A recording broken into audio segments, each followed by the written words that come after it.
Welcome everybody to Crunch Time with Jeff, Booner, Lukas. No Gentry. Go baby. No Gentry Not today. yet. He'll be joining. Not yet. He'll be joining us later in the show. But we're here. We're here to recap Lions free agency around the NFL. And I know a lot of people in the chat. You guys are fired up. We've seen it on social media. We've seen it amongst Lions fans.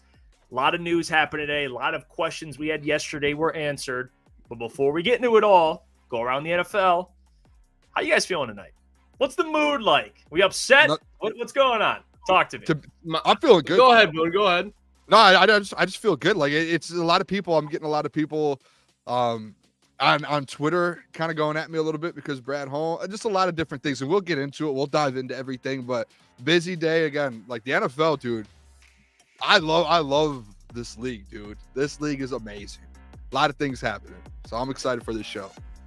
Yeah, I see a lot of unhappy people on social media, but boys, I'm feeling good. I saw a nice little signing that Brad made today, and I saw it and I liked it. And then I think as Detroit Lions fans, we all kind of dove into it more. We're like, to get you barking. I love the signing that Brad made today. Yeah, and he did. He made a signing. We're going to talk about it. It was a position of need.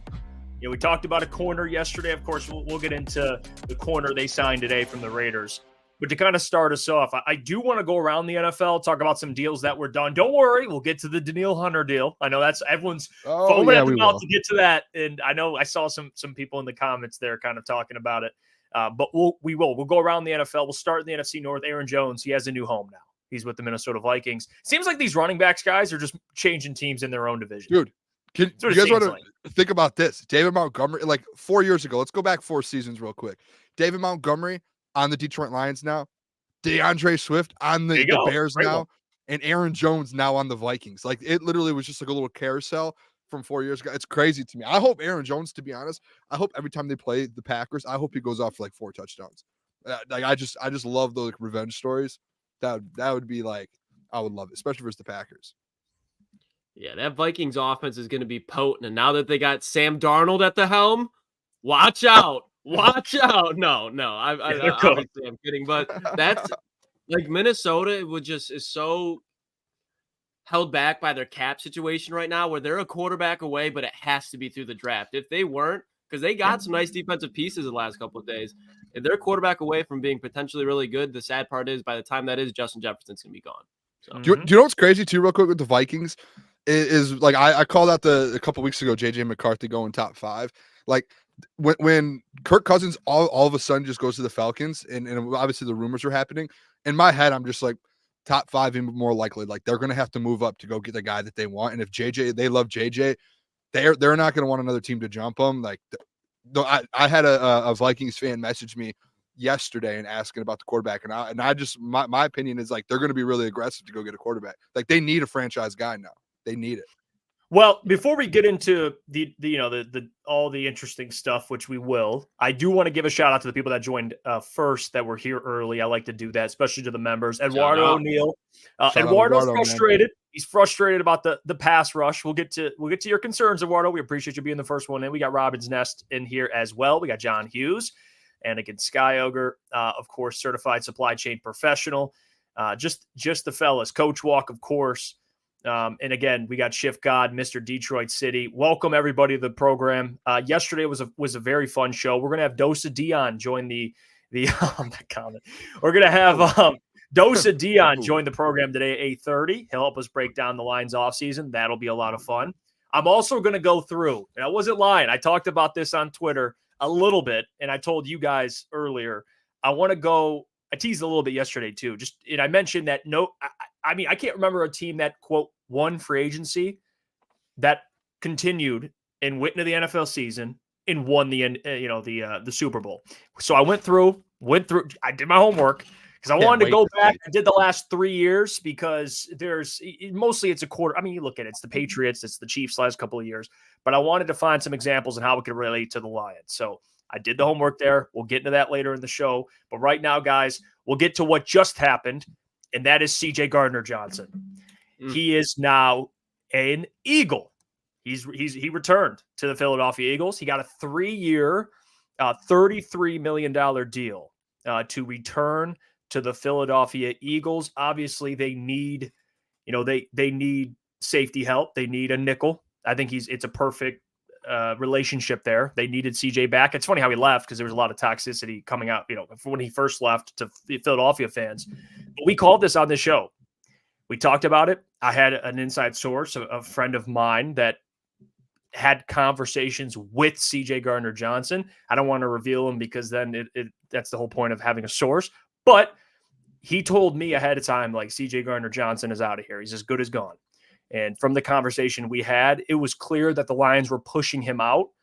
Not necessarily a bad way, but it's the truth because you have an Iffy Melifonwu who arrived towards the end of last season. You have a Kirby Joseph. You have a Brian Branch.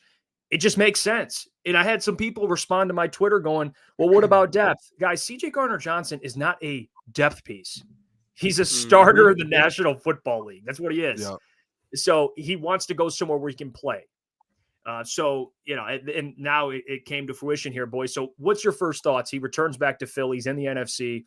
That's a lot of money too. 11 per year. Money is it's a lot. That's my first thought was the money. 3 years, 33 million, like 11 a year. He basically, like, what did he get from the Lions? 6.5 for one, I think was the deal. Something around there. It might have been 8, but I always get that mixed up. It's between 6.5 and 8 million. Yeah. So he added like a lot of money, and to be honest, if the Lions were to offer him out, it probably would have been another 1 year deal because of the players ahead of him. So like, I just don't think there was any chance. Like to your point, Jeff. Like, I know you spoke with someone who had the story, like he wasn't coming back. And I think a lot of it too, it's like obviously what if he did was a big reason why, and him stepping up that they felt comfortable to move on. But two as well is like if he's getting deals like 3 years, $33 million offers, that like I expect Brad not to kind of go back and offer the same thing. Do you know what I mean? Like I expect him to. You probably need another prove it deal. You just came off a big time pec injury, and you only played in a couple games, and you're coming off a 1 year deal. I'm shocked. I guess because the Eagles trusted him and they already knew what they were getting is why they brought him in at 3 for 33. But I don't know. Like, that's just shocking to me that he got that deal. Congrats to him for getting the money. But I think we're going to be fine. Like, you can draft a safety late. Like, that's what, like, think about Kirby last year. Like, he was a little late rounder pick, and he came in and he kind of helped you out in that back end as well when guys went down and Tracy. So, like, I don't think any depth is an issue here. I think that Brad will figure that one out. No, I mean, if you go back and you watch the history from the day that CJ signed, I'm a huge CJ Gardner-Johnson fan. I liked him since his day in New Orleans. So the fact that he's leaving, yes, I'm sad.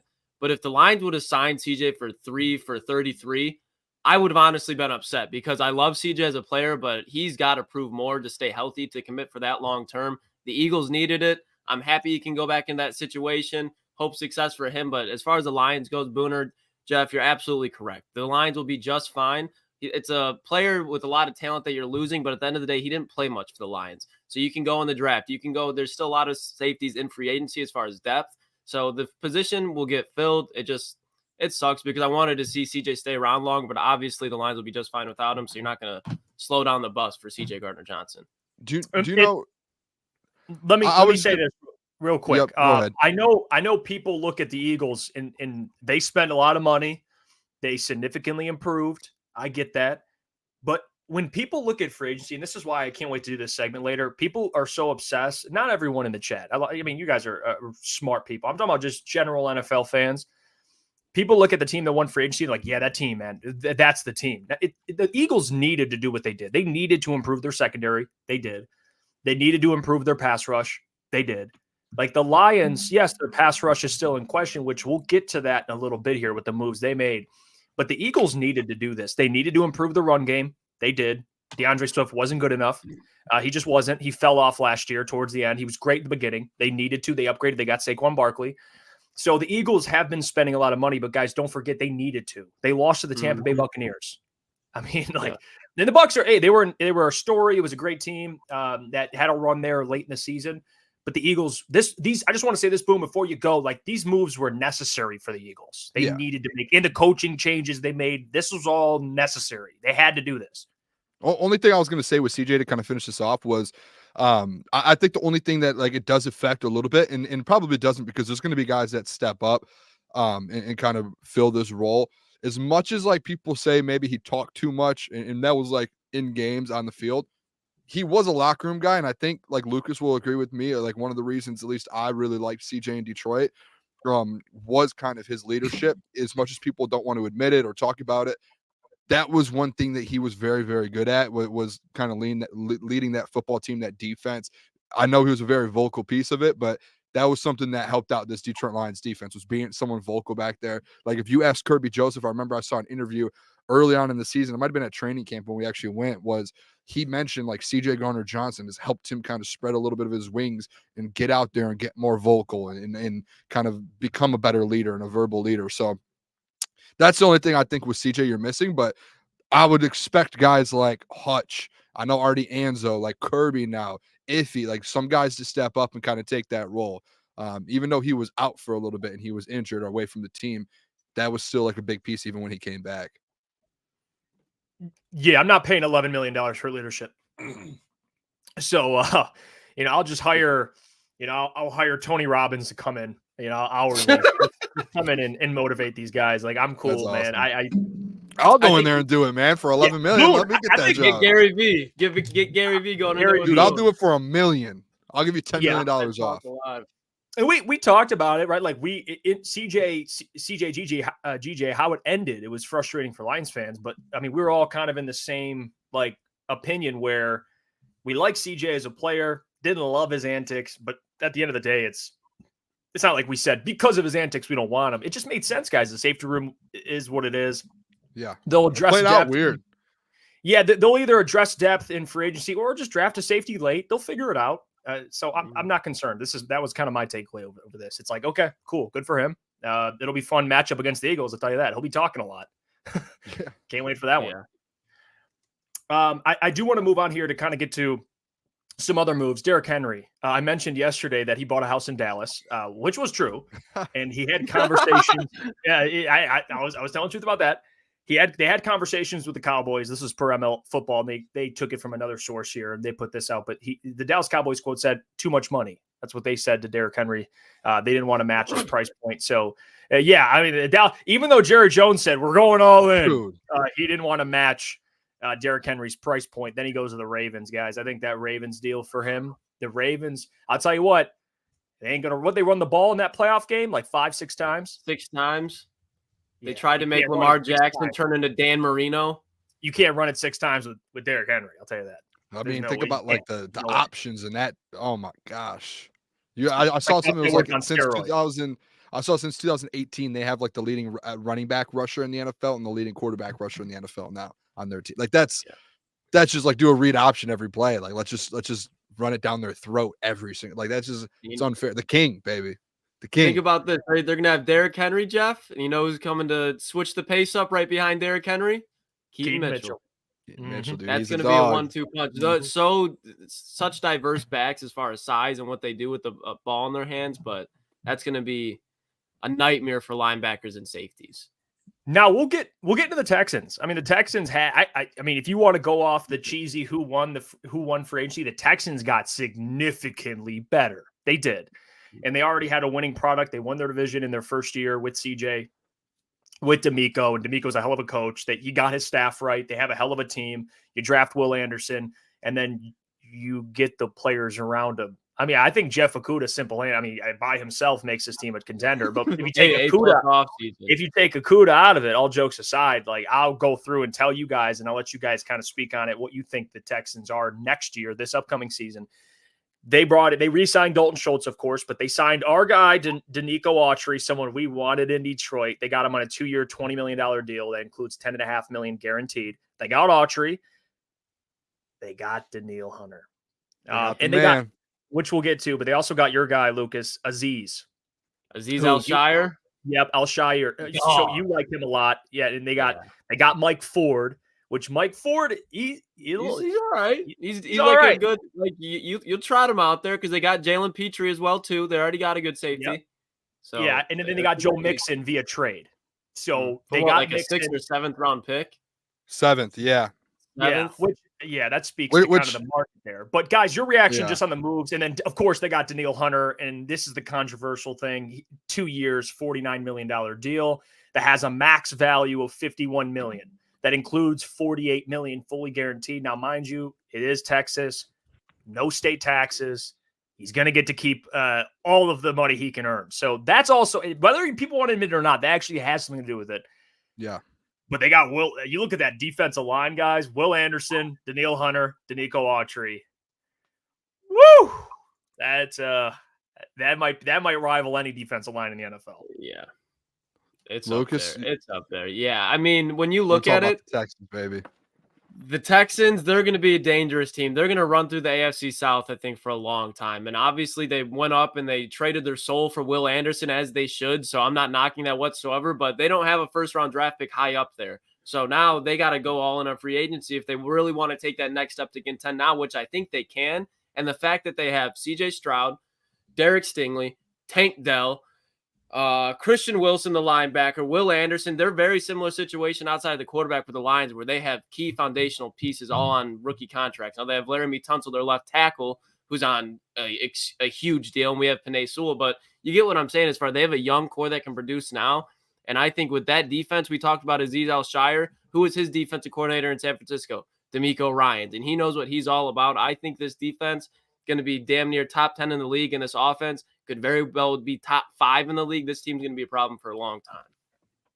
Yeah, I mean, guys, looking at the odds here, just for the AFC, it goes Kansas City, Baltimore Ravens, Buffalo Bills, the Bengals, and then the Houston Texans to win the AFC. Too So low. They're like, but like, I mean, I think it's good. Like they're there with Joe Burrow now, Josh Allen, and then you have the Ravens and Chiefs, obviously, who are 2 big time favorites. So I mean, they're right there in the mix now to go to a Super Bowl and like compete. This is, I mean, D'Amico Ryan's second year. CJ, like, dude, I think this team, and this is, I just want to throw this out there too, like the Trevor Lawrence, like, and this is a show, like we've done this show like for a while, even like, you know, last summer we had a couple shows together, and the MVP pick for you guys, you know, we talked about Trevor Lawrence, like it felt like everyone in the NFL, I think just like everyone in the NFL was like last summer, Trevor Lawrence.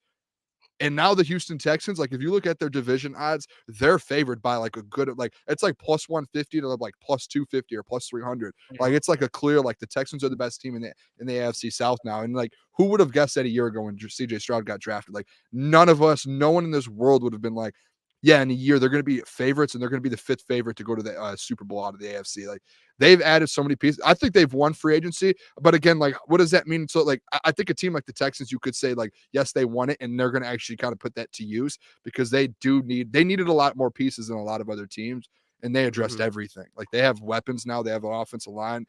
I think the Joe Mixon thing, getting him for a 7th round pick, I think that's huge. Like that is an upgrade to David Singletary to me, like a huge upgrade. And then you do have like the, you know, Tank Dell, Nico Collins.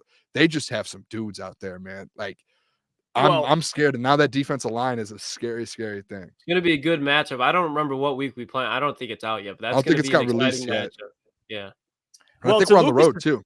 To Lucas's point, though, about how important it is to have rookie contracts at key positions, not just rookie contracts. Lions have rookie contracts, but the Texans have rookie contracts at very key positions, right? Wide receiver, quarterback, at corner.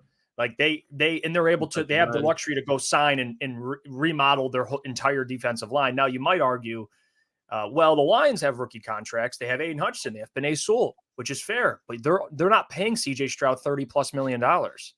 You know, he's on a rookie deal, which allows them to go out and spend and upgrade their roster, which they've done a great job at. So the Texans are definitely going to be competing for the AFC next year, not just their division. One thing too with that too, and you as a GM, you have to keep this in mind. Like this 2-year deal with Danielle Hunter, that's kind of, in my opinion, like if it was more than 2 years, I don't know if they actually do this deal, because down the road, if it's not a 2-year deal, guess what you're doing? You're having to extend a lot of these now rookies. A CJ Stroud in a couple years, like once he has that opportunity to get extended, that first opportunity, they're going to have to extend him. Like some of these, like Tank Dell, Joe Mixon, they're going to have to, after this year, if they want to keep him around, if they don't go out and win a Super Bowl, they have to, like, there's going to be a lot of pieces that they're going to have to extend. So like they have the flexibility. The Lions right now are in that spot to where guys are up. Amon-Ra St. Brown, you need to extend him after this next year. Penei Sewell, at least after this next year, if not now. Jared Goff, he's going to have an extension. These got like Kirby Joseph in a year or two, Aiden Hutchinson. Like it just feels like they're on the same track, but it's two different, like a couple years off. Do you know what I mean? Does that make sense? Yeah. And I see a couple comments in the comments that are saying like, oh, the Texans, they're in a very similar situation, but the Lions are making moves and they aren't. The Lions, will reiterate it many times. It might be a game difference, but the Texans got their asses handed to them in the AFC divisional round to the Baltimore Ravens. The Lions were up 17, damn near going to the Super Bowl against the San Francisco 49ers. And just like the Texans, have a lot of young players. I mean, hell, most of the Lions, you could say all of the Lions' best players are first, second, or third year players. So when you just add that in the fact they're naturally going to get better, they're already with what they've done with the cornerback room, check. I'm happy with it. They're going to address the defensive line room. The Lions do not need to go out there and be making all of these moves. So I know that's what you want to see because you see all the other teams around the NFL making these moves. But the fact of the matter is the Lions aren't doing anything spectacular because they don't need to, just like the Chiefs don't need to, just like the 49ers don't need to. The Eagles, the Texans, they all needed to take a step. The Lions, that step is not as big as the rest of the teams around the NFL. And I know we've already reiterated that. Can we just get into this Brad Holmes thing real quick? Can we address this? If you could do it, we got 8 minutes. You want more time? We could wait. I just want to address the people before Dion comes on, before everything comes on, because at the end of the day, it's like, because this is the exact conversation. And you guys can stop me anytime if it's like, hey, Booner, you're off. And I'm not going to go too long on this. It's just, it's to me, it's like, look back, like the draft last year. Like, this is all to me. It's deja vu what's happening right now with Lions fans. There's these big names. There's these like, oh, Brad should do this. Brad should do this. It's like all these like at-home GMs. And I'm not I'm not a GM. I don't know like everything about the NFL. I don't know. Dude, like, we're doing this for a reason because we love to do it. But like, I get you guys see me tweeting people like, hey, trust Brad, trust, like, it's seriously like, just trust Brad Holmes. What has he hasn't proven anything wrong in the last 3 years. He has literally taken a Lions organization that has never been able to kind of turn this thing around and single-handedly flip this thing around within 2 to 3 seasons and take you to an NFC championship game, win a division, win multiple playoff games, doing exactly how he does it and doing it his way. And he hasn't veered off of that. And in his way, and he reiterated, what's the word I'm looking for there? Reiterated. I almost said irritated because I'm irritated right now. But no, he like literally said it in his press conference. He said, listen, I'm not going to win the headlines in March. I'm not going to go make these big moves, these big names. That's not what's going to happen here. And he told all of us to our face, and literally go back, watch some of our shows a couple weeks ago or a month ago when we played those clips here on our show. And I said, remember this in a month when you don't get L'Jarius Sneed, when you don't get these big names, remember these conversations, and then we can talk. But the same people right now who are mad at Brad Holmes, guys, those are the people who were mad initially. We didn't get Jalen Carter. Those are people, when I started the Booner path 7 months ago, that were mad that they didn't go after Chase Young during the trade deadline because they just want these big names. They want to make splashes, and they don't look at what Brad's looking at saying, hey, let's stay, like, let's maintain here. Let's keep our cap under space here. Like, let's keep our draft picks. Let's just kind of do this thing the right way so we can go win long-term and consistently instead of sitting here. We're in a different spot than the Eagles and the Chiefs and all these different teams, just to be quite frank with you guys. Like, we're just in a different spot. And that's how I look at it. It's two different ways. It's different GMs. It's like they approach it different ways. And to me, it's just, this is the same people right now who are mad at Brad Holmes, who wanted Jalen Carter and who wanted Chase Young. And now they're going to sit here and they're going to get mad again. And I got to hear it for a 4th, 5th, 6th time. And then next year when they win 12 games and they go to another NFC championship game and some pieces and draft pieces are out there making plays, you guys have to shut up. And then guess what? In a month or two, when free agency hits next year, you're going to be complaining again about Brad Holmes. And then he's going to do the same thing again. And it's just like, it's a cycle. And it's not me like sucking Brad off or doing this or doing that. It's none of that. That's the tweets that I'm getting. The people, that's real reality, guys. Like, this is reality. This is what our GM does. If you're going to complain about it, go be a fan of a different team and a GM that sucks. Like, we had Trisha at one point. Like, what are we doing complaining about this and complaining we didn't get Danielle Hunter and L'Jarius Sneed when he is literally building it brick by brick the right way and you're getting the right pieces? They're just not they're not the diamonds. They're not the pretty pieces. Here's the thing, and here's the flip side of it. Like, I get Lions fans and why, in a way, I do. I understand. I sympathize with them why they're frustrated because, and although I disagree, you have to think like Lions fans, this is their first taste of any remote success. Like you make an NFC championship game, even at the trade deadline, I fell victim to this. I thought, man, you got to get a Chase Young. Like this is the year, like, you know, the window, I brought up the window. And I had to really think about it. And they were up 17 in an NFC championship game. They were not supposed to be there. They made it. And of course, players stepped up. They were a better team than I thought. But I think now coming off of that NFC championship loss and how devastating it was, people feel the need you have to go out and win free agency. You have to go spend money, go sign big time players. And even though Brad communicated that and said, we're not one player away regardless, like getting a Danielle Hunter, would it be amazing? Yeah, of course. He's a hell of a player. Does Danielle immediately make this team Super Bowl winners? No, he does not. Because one player does not affect any team like that. That's not how the league works. There's problems on this roster that needed to be fixed. Brad addressed them. There's still holes, right? The defensive line, we can all agree, needs more work. You need probably another defensive tackle, hopefully another edge. He was never going to go out and spend big money. He never was. We called it. Now, we can go, you know, next year and evaluate this next offseason. But like, I don't understand the overreaction. I mean, I get it, but I just don't do it because I learned my lesson after the Chase Young stuff. He proved me wrong. They went on a playoff run. I didn't think they would because I thought, oh, you're not going to get Chase Young. Well, you're going to lose early in the playoffs. They proved me wrong. They didn't. They were actually a way better team than I even thought. So why all of a sudden now is it just, yeah, they're screwed? I don't understand that. I don't personally. I think, Brad, there's still work to be done, guys. June cuts are on the way. Trades can happen. Yes. The draft is going to happen. There's still plenty of time to improve your roster. I said this yesterday, Lucas, and I'll hand it to you. And I want your reaction to this because you nailed this. You spoke on it yesterday. I thought you nailed it too. The team that wins free agency rarely wins the Super Bowl. It's not about March. It's not, it's about headlines, right? And fans get excited and fired up, but it's not. It's not. Like, are the Lions now not contenders because they weren't aggressive? Absolutely not. They're still in the same, but they're still one of the best teams in their conference. And there's still more time, Lucas, to improve. You mentioned it earlier. June cuts. Still an opportunity to go make moves.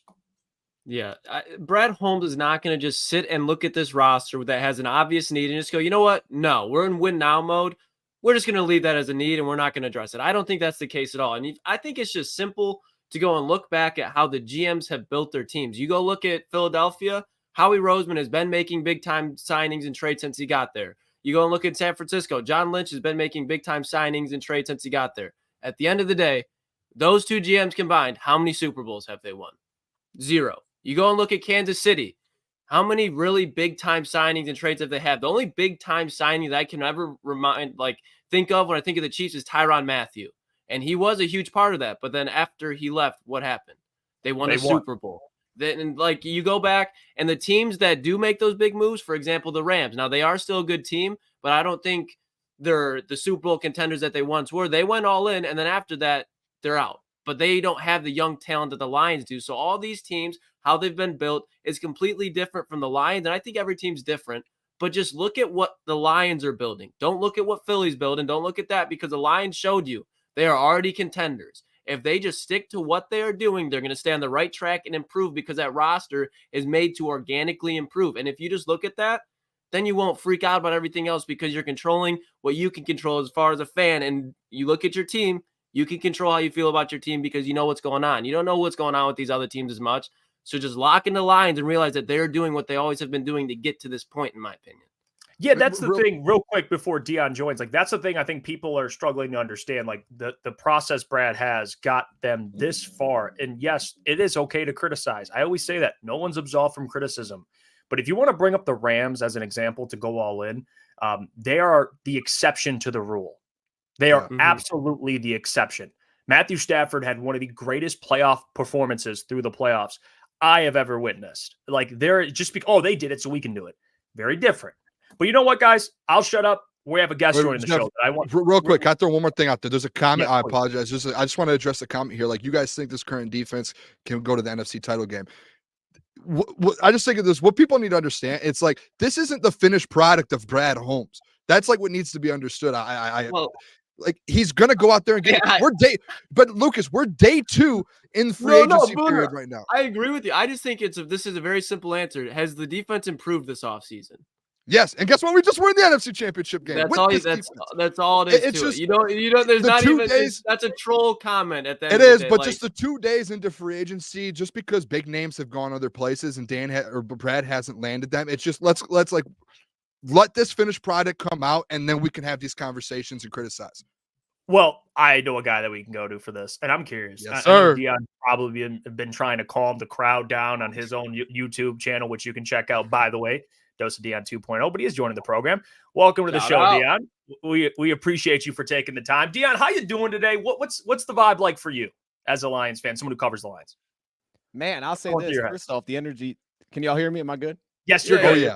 Okay. I bet the mic's been acting goofy today, so I was trying to test it behind the scenes, make sure that green thing moves. Man, first off, the energy's great. I joined in, the conversation was popping, so I love to see that. I'm feeling good, man. I mean, free agency is a blast, dude. It's during the season is awesome. During the game and everything like that, but then it's automatically like you're on to the next game. So it's always weird trying to find that balance. But during the offseason, you kind of can't lose. Like in a way, you can always talk yourself into like, this was really good. Well, at the same time, it just never ends. So I love it. I love the randomness of it. I'm having a lot of fun.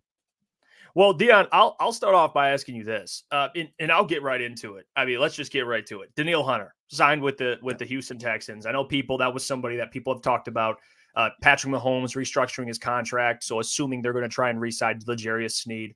What are your thoughts on kind of the Lions free agency approach? Because I said this, Brad told everybody what the plan was.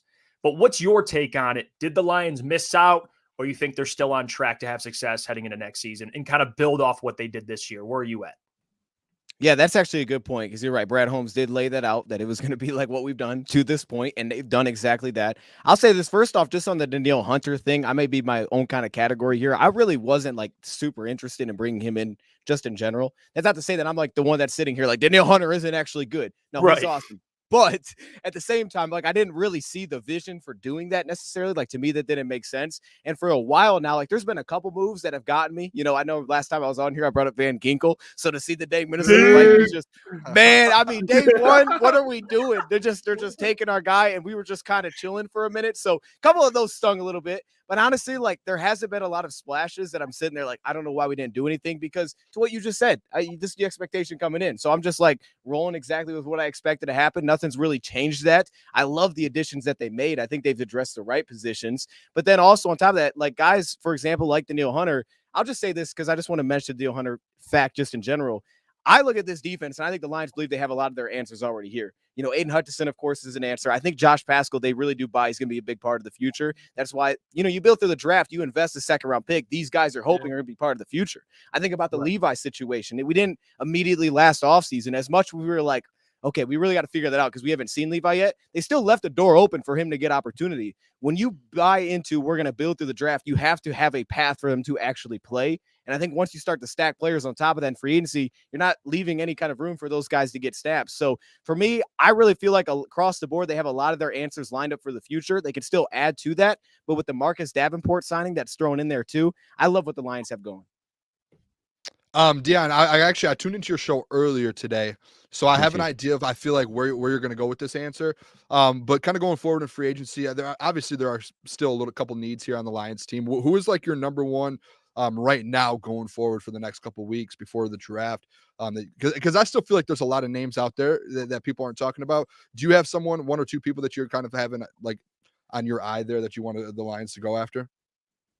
Yeah, I mean, I probably have similar names to you guys. Of course, the positions that stand out, guard. Now, I think with where guard is at right now in free agency, I don't know that there's a ton of answers in terms of like this guy's probably going to be the starter future-wise. Maybe there's a couple guys that could step in and you could feel okay with them starting, but you'd still definitely want to address that in the draft. So I don't know that those guys are even out in free agency anymore. For me, though, just looking at the board, first off, safety's still extremely deep. So that's one of those spots that just you haven't seen a ton of guys come off the board. I think at some point, probably a little later, we need to add to that, just get some depth. But yeah, for me, it's the interior defensive line. I see chat saying it. Like DJ Reader coming in, and again, I don't necessarily expect them to do this because I feel like Lee McNeil's going to get a pretty big contract. I could be off on that, but with the contracts that they have coming into play here, I don't really expect it. But DJ Reader is my top defensive tackle joining free agency for the Lions, so he would still be up there. Armstead getting let go right before free agency took place. I'd love to add him to the mix, and to me, it's like, defensive line, I'm really never mad with continuing to add to that. So I always keep Calais Campbell kind of in mind. But for me, it's really the interior, because I think to me, the glaring spots it's the interior defensive line where it's like, hey, we need a pressure piece, but we also need a run defender because we're not really sure with Broderick here. Well, at the same time, I'm keeping an eye on receiver because I think receiver market is super thin right now at the top. And I think part of the reason probably that Josh Reynolds hasn't done anything yet, I still think he ends up back with us. But you look at that receiver market, there's just not a lot of big names out there. I understand that the draft looks good, but he could be arguably the second best receiver that's just available right behind, I forget dude's name, Calvin Ridley. So it's like, hey, take your time, man, see what you can get. So that's the one I'm really curious about. But yeah, for me, it's those two guys on the interior defensive line. And I asked the fellas this question yesterday just because I think as the days go on, if they don't make a move at the defensive end spot, I feel like it's the path that it's almost like has to go down. Do you think there's a situation, Dion, where the Lions may add another corner as far as just a depth piece, because I like the moves they made already as far as starting caliber players? They dress guard maybe. I don't see it happening, but let's just say they do. Do you think there's a way that defensive end doesn't get addressed again until the draft, and that's what they end up spending the first round pick on? Man, yeah. Well, I'll say this. I think that there's a real chance that the Detroit Lions don't hit defensive end again in free agency. I would actually lean towards believing that that's the case, that they don't get another defensive end in here. Now, to your point about that leading then to the top pick of the draft, I think that's a real possibility. For me, I mean, the Josh Reynolds one is going to completely impact whether or not that receiver even becomes the conversation within the first round. And then outside of that, like you said, with interior defense, offensive line, you don't really see them addressing it. I don't see the future on the market. So you're going to have to hit that somewhere pretty high in the draft. So I'm leaving that possibility out there. But at the same time, like, I could see both scenarios where the Lions don't touch DN again. They come back in the draft and it's not their first pick. That maybe it's something that happens mid-rounds, mid to late, to be honest with you. I don't think, and I could be way off on this because usually when I say things like this that I really do believe, I come back and by the time you end this show, the Lions will have signed 2 defensive ends. 2 deep, but hey, chat, put the ideas in there right now. But seriously, I think that they feel good with where they're at on the defensive line. I just don't feel great about the interior right now. Yeah, in Dion too. I mean, just to kind of recap some of what they have done, and I'll ask you about Carlton Davis, Marcus Davenport. We'll get to the corner also that he signed today, which you fellas can ask. I want to ask you because the Marcus Davenport thing. We'll start with him. People are bringing up the injury concerns. He had obviously a breakout season when he was kind of healthy with Dan Campbell. I believe he was there. Might not have been, regardless, with the Saints. What are your thoughts on the Davenport signing? A 1-year flyer. Where are you at with that? Yeah, it's the Brad Holmes move, right? It's the Brad Holmes way, man. Go give a 1-year deal to a guy that's young enough where if he balls out, we extend him, and then he becomes part of the core plan. Here's what I think that can be missed with some of these 1-year deals. You guys probably already talked about this, but when I think about it, it's when we start to talk about we want to extend our guys, and now we're getting to that point where these draft classes they're looking for new deals. From now on, every single year, we're going to be talking about this. We didn't really have to deal with this in the past. Now it's going to become a thing. And I think these 1-year deals become very important because it opens up the door where if I go out and give that 3-year deal and he's 31 years old next year and he gets hurt, or maybe he just starts to decline, now I got to start to figure out, okay, well, how do I deal with that? Because usually, money becomes fully guaranteed like halfway through contracts. So I got to figure out how to deal with it. Now giving out these 1-year deals allows them that ability to say, you're not a core piece yet, but the potential is still there. And this just feels like taking that kind of to the next level from the Emmanuel Mosley edition or the Charles Harris edition. It's like the next step up. Like, this guy has actually shown really good on-field production when healthy for multiple seasons. It wasn't like a 1-year stretch or like Charles where it was like, never really ever seen it in the NFL. He was just good in college. We've actually seen this in the NFL. He just needs to be healthy. And last year was a mess with Minnesota. He just didn't really play at all from like ankle injuries. So I really liked it because I think it does give a really good offset to Aiden Hutchinson. I think when you look at the skill set that he brings, I think when you look at the fact, well, he consistently lines up against your left tackle too, and he brings a lot of flexibility. So we're talking about edge rushers. Like, he could play as a 4 down front a lot of times, just as an opposite defensive end, but he also seemingly gives you some of that flexibility too. He could play stand up like he did back in college. He could put his hand in dirt, play some of the Kaminsky role. So I think he checks a lot of boxes there. And you're right. He was with Dan Campbell. They had a connection. And I think that becomes massive because one other name that I was interested coming into free agency, but I'm starting to get kind of second thoughts of, is Sheldon Rankins. To me, it's going to be very simple, right? If they're interested in Sheldon Rankins, it'll probably get a deal done because they got a connection with him. But then I step back and I kind of pull back to what Todd Wash, when he was first here and the Lions had that on their wall. I think it was on their wall.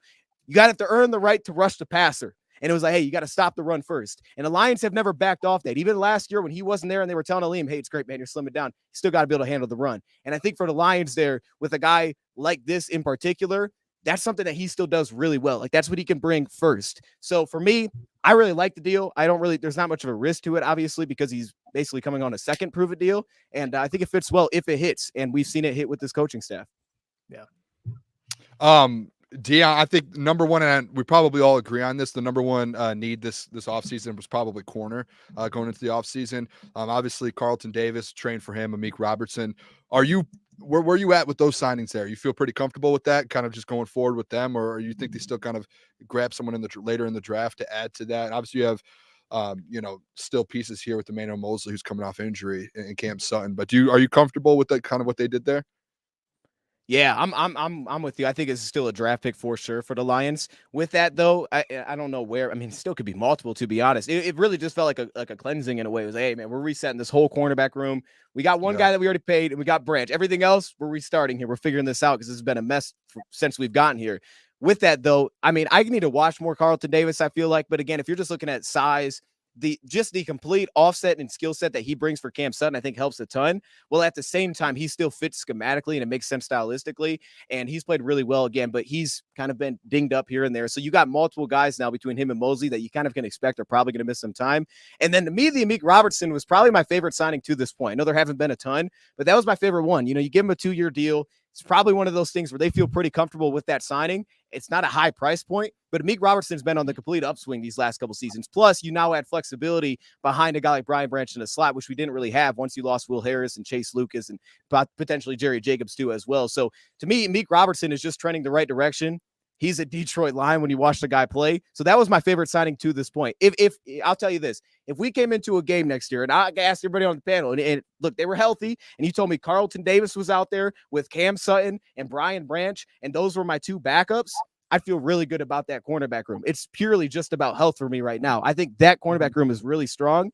You don't have that typical number one, but how many of those guys are actually in the NFL? Like 3, 4, 5 in the entire NFL? They're just not there. So I like what we've done. Yeah, Dion, and there's a lot to like around the NFL as far as what teams have done, but do you think there's a move in particular that you've seen that's kind of made you go, ooh, that's going to be a problem for the Lions as far as getting to the Super Bowl? Just any move around the NFC that kind of puts you on your toes a little bit as far as if they were the playoff matchup between the Lions and that team? Yeah, Philly comes to mind because Saquon behind think about it, line, man. That's gonna be something. But a lot of my confidence does come back to feel like the cornerback room got a lot better recently here, and I think that was a big problem every time we faced them. Is like, okay, can we really match up AJ Brown and Devontae Smith? Like that was always a problem. So they stand out because if Saquon's healthy. I just want to see what that looks like. On the flip side, man, it's the NFC North. They've been kind of just rotating through running backs. I guess we started something because now everybody wants a running back. So we were on top of something there. We see you, Brad Holmes. Everybody's signing running backs. Last year was like no one can get a deal. Now everybody wants to deal with running backs, and we got our guys at good price points. But for me, I mean, not really. Not really. I mean, what we did last season, they took it way beyond my expectations. And now we're at a point where it's like, okay, I'm rolling with what you guys are doing. You guys clearly know what you're doing, so I'm going to let you roll with it. But I feel really good about it because when I look at us, I didn't see many weaknesses coming in offensively. To me, it's just, hey, you got to figure out the offensive line. We know that with Goff. But defensively, the biggest issue to me, they've addressed it. Talk to him, dude. I like this. That. I like that. I like that energy. I've been in a battle over here with people over that, so I love to hear that, man. Someone's on my side. Well, Dion, I'll ask you this before we get you out of here. By the way, we appreciate you taking the time. I want to ask you, June coming up, cuts, some players that could be dealt. We see the Chargers trying to deal Joey Bosa, Khalil Mack, even though everyone knows they're going to have to eventually cut him. Do you kind of foresee the Lions kind of going in there and being like, hey, come over here. We'll maybe not trade for him, but anything regarding the June cuts. What's your kind of thoughts on that? And how Lions? Yeah, absolutely. No, absolutely, because this feels like that year, and you're talking about veterans a lot of times. This is absolutely the year where I think when you look at where the Lions are, that would be the one thing that they could really shake up. I think I've talked about this last time we were on here. It's like, go get that veteran signing now. Go get that player that's been in the league. He's ready to go win. Maybe he's getting let go because their team's salary cap situation, like you're bringing up. This is the time to do that, something that you really haven't done in free agency yet he could still fit into kind of like 1 year plan for a lot of guys. But I will say this, because as much as I feel good about what the Lions have on the defensive line, especially on the outside, I will say I'm very curious about the James Houston situation. I don't know if you guys have seen anything yet there, but as an exclusive rights free agent, I haven't seen that they've done anything with that. And I'm just very curious because I understand Derrick Barnes, right, for early downs, he could play that kind of role and it leaves a path for him. But to not bring back James Houston, if they decide not to bring back James Houston, then it feels like, okay, there's probably going to be someone sprinkled in here that they end up grabbing. And maybe that just opens up the draft pick for them to make it much more of a clear path for that guy to step in to what you guys said earlier. But I thought James would for sure be back. So that one's a little bit interesting to me. But yeah, keep an eye on the vets for sure. Awesome. Yeah, honestly, I didn't even think about that. The James Houston stuff. I mean, until you brought that up, honestly, I didn't even think about it. That's a whole nother storyline within itself. I mean, there has to be a deadline for that as well, too. And that has to be at yeah, see, it's right here. Yeah, that is kind of shocking. Well, Dion, we appreciate. I'm like, what's going on? My bad. Go ahead. Sorry. No, you're good, man. We appreciate you. Great stuff today. Anybody, we have over 500 people watching. If you haven't seen Dion or Dion's stuff, check him out. We'll have his link to his channel in the description. Dion, we'll talk to you soon, my friend. Hopefully, maybe we can recap the draft with you. Something. We got to do some more content together, but we appreciate you. Thank you. Yes. Appreciate y'all, man. Have a good night. Don't let the haters hate, man. The Lions are going to the Super Bowl this year. Hey, we're moving forward. Let them know. There you go. Appreciate you, Dion. There you go. Dose of Dion. You can check Dion. his stuff out. Of course, he does great work. I think kind of from what he said, all the points he made there. We are in lockstep kind of with him. I think on a lot of what he said. I am interested though, guys, for the June cuts. I don't know if Brad's ever really done that to where he comes in and grabs like all these veterans, but right now you could argue it's a perfect time to maybe get a veteran on a cheaper deal to come kind of chase a Super Bowl. Yeah, there's going to be like some big names, I feel like, in that. And there is typically like a Khalil Mack. Like we had that in our prep today, like the Khalil Mack situation. If he gets cut, like you're going to have a chance at him. Like he's going to want to go to a contending team that's going to go for a Super Bowl coming off an NFC championship game. A guy like him, like, like that he's probably going to take a look at Detroit. And if they have the cap space to do it, that's going to get done. So no, I think it's a serious thing. Well, what are you guys' opinion, real quick, on? Yeah, because I'm just looking around the defensive ends that remain, and the one guy that like I honestly would be like kind of happy that they signed, but I don't know if he's a fit. What's your opinion on Jadeveon Clowney? Because I know he's still out there, unless he was just signed like in the last couple hours. But Jadeveon Clowney, the line, just because he's not going to get you 11 sacks, but as far as just a veteran that knows what to do and knows his role, I think he's shown that he can do that going to the Ravens and the Browns over recent years. What do you think about him? I'm all for it. 9.5 sacks last year. Yeah. I'm all for it. I honestly, how I would have to look up how old he is. He's like 30. Is it? He's not too old. He's like 30, 31. He's like 30, 31. He's 31. Yep. I'm curious if the Lions would identify him as a fit. But if he's a fit, if they like Clowney, then production. Looking at him as a player, like I'm cool with that. I don't think he would cost a lot of money either. So. Yeah, he would help this defensive line, boys. Yeah, I think. I'm interested in what his contract would be, to be honest. I'm going to look and see what it was for last year with the Ravens. I think that would be like the biggest thing with it is like, how much are you paying him? I mean, I think he got paid 4.5. He went to Baltimore for cheap. Yeah, his base salary. It looks like 1 year, $2.5 million, but they did have a cap hit of 4.5. I don't know how that's.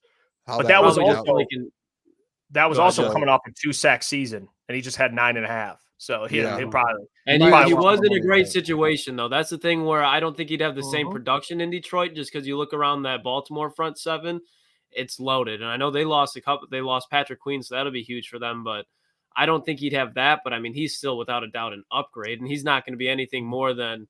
I mean, there's a possibility that you sign Marcus Davenport for more than Jadeveon Clowney, possibly. I mean, I don't see that happening, but there's a world where I could see it happening.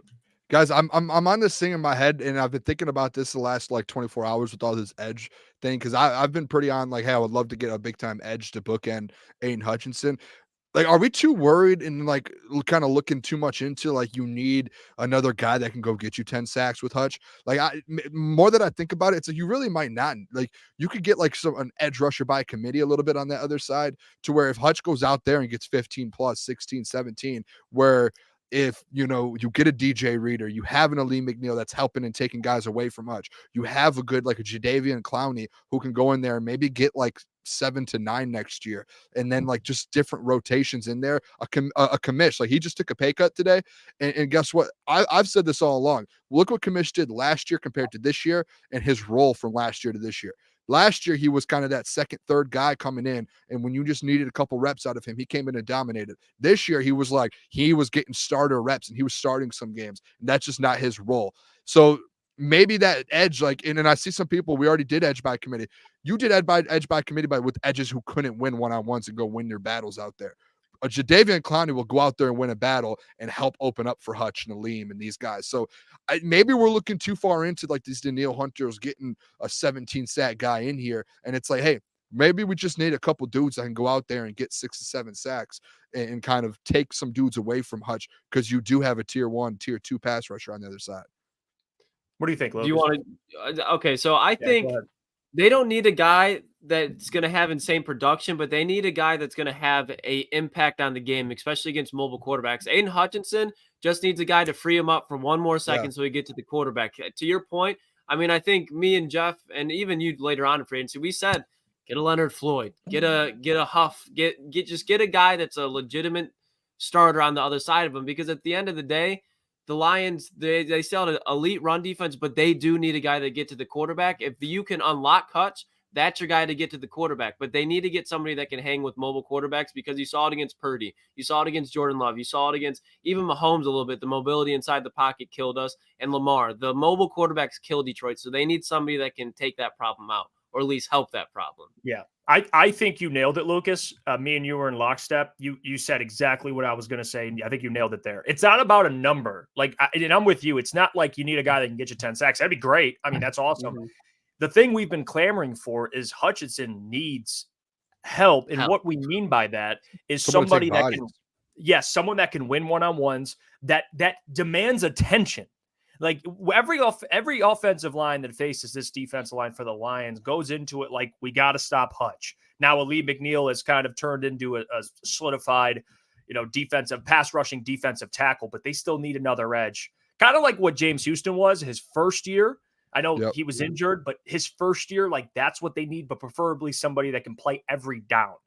And I don't think they have that fully in Davenport. I like it. It's another body, but they do need a Jadeveon, a Leonard Floyd, who now is signed, but somebody that we brought up that would be a good fit there. That's where I thought about it the last day, and I was like, we probably don't actually need one of these. Like, we just need someone to take space, not take space up, but take guys away. Because that was like arguments we had last year in pregame shows and postgame shows. Was like, no one's there to help Aiden Hutchinson. You just need someone to help him out, to open it up for him. Because he wouldn't have ended with, what did he have, 11.5 sacks last year? The way he was getting to the quarterback, he would have ended with 17.5, and he would have done that his second season if he just had someone on the other side, or even multiple guys on the other side that could do that. So I'm kind of on that. Like, now that Danielle signed everything, I'm more so on like, just get a guy or two in here. Maybe it's through the draft. Maybe it's the first or second round. You go get an edge and go get someone that can do that. And I think there's a few guys in this draft who can do that instantly coming out of college. So, well, Lucas brought DJ Reader kind of to us, and I think your point, Booner, about taking space up is true. I think that is part of it. Like DJ Reader, Lucas, that guy. And I honestly, a part of me feels like he's going to stay with the Bengals, return there. It just, especially if he wants to go out and play with Joe Burrow. I get all that. You're comfortable. He's played with Cincy for the last. He's filled out a role there. Yeah. Yes. Like I get that, but let's just say hypothetically, you can get a Reader or some other defensive tackle that can just demand a double team. It's going to make Aleem better. It's going to make Aiden Hutchinson better. It's going to make whatever edge you draft. So I think defensive tackle too, Lucas. It's not just edge, but you just need another guy, man, that could just demand some sort of attention, dude. I mean, that's what it comes down to. Yeah, and the thing is, they kind of not have a luxury, but they're a lot more set up, because I think defensive tackle, having Aleem McNeil as like a legitimate defensive tackle in this league isn't as important as getting the opposite edge, but there's a lot of defensive tackles, especially in the middle of this draft, that I think you can go in there and just off of it sounds weird to say, but just off the body that you get in the draft, it can instantly command a double team to free up Aleem. It doesn't have to be an absolute force. Like, it doesn't have to be a Jerzon Newton like I want it to be. It can be a Braden Frisk or someone of that nature, where you get them in the second, third rounds, and okay, that's freeing up Aleem, that's freeing up Hutch, but they do need to get a actual defensive end that's liable on the other side of Hutch. Do you know who kind of I'm starting, the name's starting to pop in my head a little bit more, is Darius Robinson. Like that like, yeah. Like, you don't need a guy that's going to get 15 sacks, but he's going to go in there, and he converted from an interior to an edge. He's got a little. He's not like super speedy or anything, but he can win one-on-ones, and he can go out there and dominate. Like, he's a big body too. So that kind of makes a little bit more sense now. Darius Robinson, if they don't address the edge in the next couple of weeks, I think Darius Robertson's like very, very well in play, especially after the kind of conversations in the draft that the combine that we've had. Mm-hmm. And I don't hate it, Booner, but when we kind of brought it up yesterday, or at least I did when we talked about it, the thing that I don't hate Darius Robinson, but I think if you're not going to address the defensive end room and free agency, if you're going to take him in the first round, because I don't think Darius Robinson is going to be for the Lions' second round pick, I think it's going to be a guy, in my opinion, that should have a high ceiling. And Darius is a guy that has a high floor, but I don't ever see him developing into a consistent pass rusher that can develop into Alex Highsmith on the opposite end of TJ Watt. And I know it doesn't have to be that, but I just think if you're going to do that route and not address it in free agency, you got to get somebody that has a higher ceiling. And again, I won't hate it, but I'm not in love with it. I get that. I do. I want to change the combo here and kind of get to who the Lions did sign today, because they did sign another corner. And Booner, you've been doing a great job putting out all the information. If you haven't already, follow Booner on X at Booner Sports. This guy is pumping out all NFL news in of course Lions, but I've been kind of looking at Booner's X account, just getting my updates. You know, if anything NFL related, I'm getting it all from Boone. And he put this out today. Tom Pelissero was the first to get to it, but breaking, the Detroit Lions are signing cornerback Amik Robertson. Amik Robertson to a 2-year deal worth $9.25 million per Tom Pelissero. Robertson started in 21 games in the last 4 seasons for the Las Vegas Raiders, and Brad Holmes adds more depth at cornerback. Now, he is 5'8", 5'9", but the last 2 seasons, he's had back-to-back good seasons. He has. And this is kind of an underrated signing. I mean, no one's breaking down Amik Robertson from the Raiders. But when I went back, we watched some tape today. You guys sent me some clips as well. I was able to kind of catch. It's good depth. Like, you know, it's good depth. I mean, he played outside corner. People look at him and say, "Oh, he's a slot corner." No, he played outside last year and he competed. I mean, you watched that Broncos game, which we kind of dove into. That dude was laying hits, pass breakups. He had a big interception as well, fumble recovery for a touchdown. Like, he's an interesting player, you know, kind of a similar build of a Darius Williams we kind of brought up, and maybe not the player, but hey, this is good depth to me in the cornerback room. Yeah. And I mean, the thing is he's a perfect culture fit. He's exactly what this team needs as far as depth, because he can play on the outside, but if there's an injury to Cam Sutton and you need bumping on the inside, and obviously you have Brian Branch there, but he can do that. He's great against the run as far as once he gets going. I think he's one of those corners that gets better as the game goes on. He's got to get his footing in the game and figure out his matchup with the wide receiver. But once he does that, he locks in. He's a guy that you don't have to worry about confidence with. The CJ Gardner-Johnson running his mouth, you're going to get that with Amik Robertson. And he's a lot like, to your point, Darius Williams, but he's a lot longer. His wingspan's a lot longer. And I think when you look at what Brad's done over the last 2 days, Carlton Davis, long arms for corner that helps you, obviously, man coverage, but then it helps you in zone coverage too, because you can cover more space with your body. And you do the same thing with him. He's athletic. I like the signing a lot. I don't think it's a out of the run, like home run hit, but it's definitely the signing that they needed. And when you look at just what he's paying them, I think this is a crucial signing for the Lions. I love it. Yeah, I mean, I'm same thing. I mean, honestly, you weren't kind of going for a corner one. He's not going to be your corner one. You probably not even going to be a corner two, but like the depth, like Brad kind of looking at this saying like, hey, we need some depth. And if you go back and watch some of his games, I saw I think last year he didn't start right away, but some guys got injured in Las Vegas, and he kind of stepped up, and he was like one of their best corners. It He felt was like the best cover guy for them yeah. for sure. So like it was like he's a dude that like he's going to be able to step up. Like to me, it's better than a Jerry Jacobs or something, to where your third guy, if someone goes down, because you're going to have injuries in the NFL, especially at that position. Like we've seen it the last year or two. He's a guy that's going to step up, and he played 17 games last year and 17 games the year before. So has not missed a game in 2 seasons. So he's very reliable. I think he's like a perfect corner 3-4 guy. Like that's going to be able to kind of just back. He's 25 years old too. Like he's young. And from what I'm seeing on Twitter, a lot of Raiders fans were mad to see him go. But like, because he's kind of on an increase here with his career, like he just keeps getting better and better every single year. And it shows. So I'm excited to have him. Like it's a guy that he has 2 years on a cheap deal, 25 years old. He's going to go out there and try and prove himself and kind of make something happen. Maybe it turns into something. Who knows? Maybe you get a dude out of him, because I mean he's still young, and he's shown flashes of what he could do. Some of the plays I've seen him make, and some of the stuff I've seen on Twitter, like he can make some plays, man. I know he doesn't have a ton of interceptions, but he makes plays on the ball, dude. Yeah, and that's my bad, Jeff. No, go ahead. That's the one thing, because I know there's people that I know. Steve Wilds, hey, he usually hits, but Steve, just trust this one as far as it's not an exciting signing, but you watch it how he plays football. He's 5'8", 5'9", but he plays like he's 6'1", 6'2". He's aggressive. And when I tell you he's aggressive and confident, just go back and just Google Amik Robertson and just look at the few videos. And I know it's not going to blow your balls off or anything like that, but you'll see this guy is a solid football player. And in Las Vegas, he didn't have a lot of help around him. He's going to a better defensive situation, as crazy as that sounds to say, in Detroit than it is in Las Vegas. So he is going to get better because of the situation. I think with the coaching that he has with Aaron Glenn, he's a perfect scheme fit, and he is going to be a contributing piece, especially when you talk about when injuries set in. We'll be happy we have an Amik Robinson instead of a Kendall Vildor. It's an upgrade, plain and simple.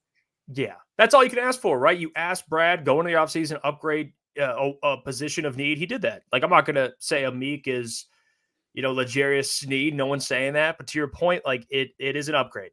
It is. And he made some plays. I mean, over the last 2 seasons with the Raiders, he had 4 interceptions, 15 pass deflections. I mean, they were setting him after the passer too. He had a sack in each year. Like he's kind of a do-it-all guy. So he's like that perfect backup, like that second, like he's that perfect guy in the NFL, and he's on his career is in an upward trajectory right now. It's like it's perfect to get him. He's not going to be your 1 or 2, but he's going to be a guy that's going to be able to. He'll come in throughout games and compete. That's all you need. Yeah. Now, speaking of need, guys, it's clear the Lions need to upgrade their defensive line. It is very clear. Mm-hmm. Danielle Hunter was the guy that everybody felt like was a match made in heaven for the Detroit Lions. And I understand that it's a shiny toy that on Christmas you're asking your parents for, and you open your gift, and it's not that. It's something else. It's Amik Robertson. No, but it's not. It's Marcus Davenport. Yeah.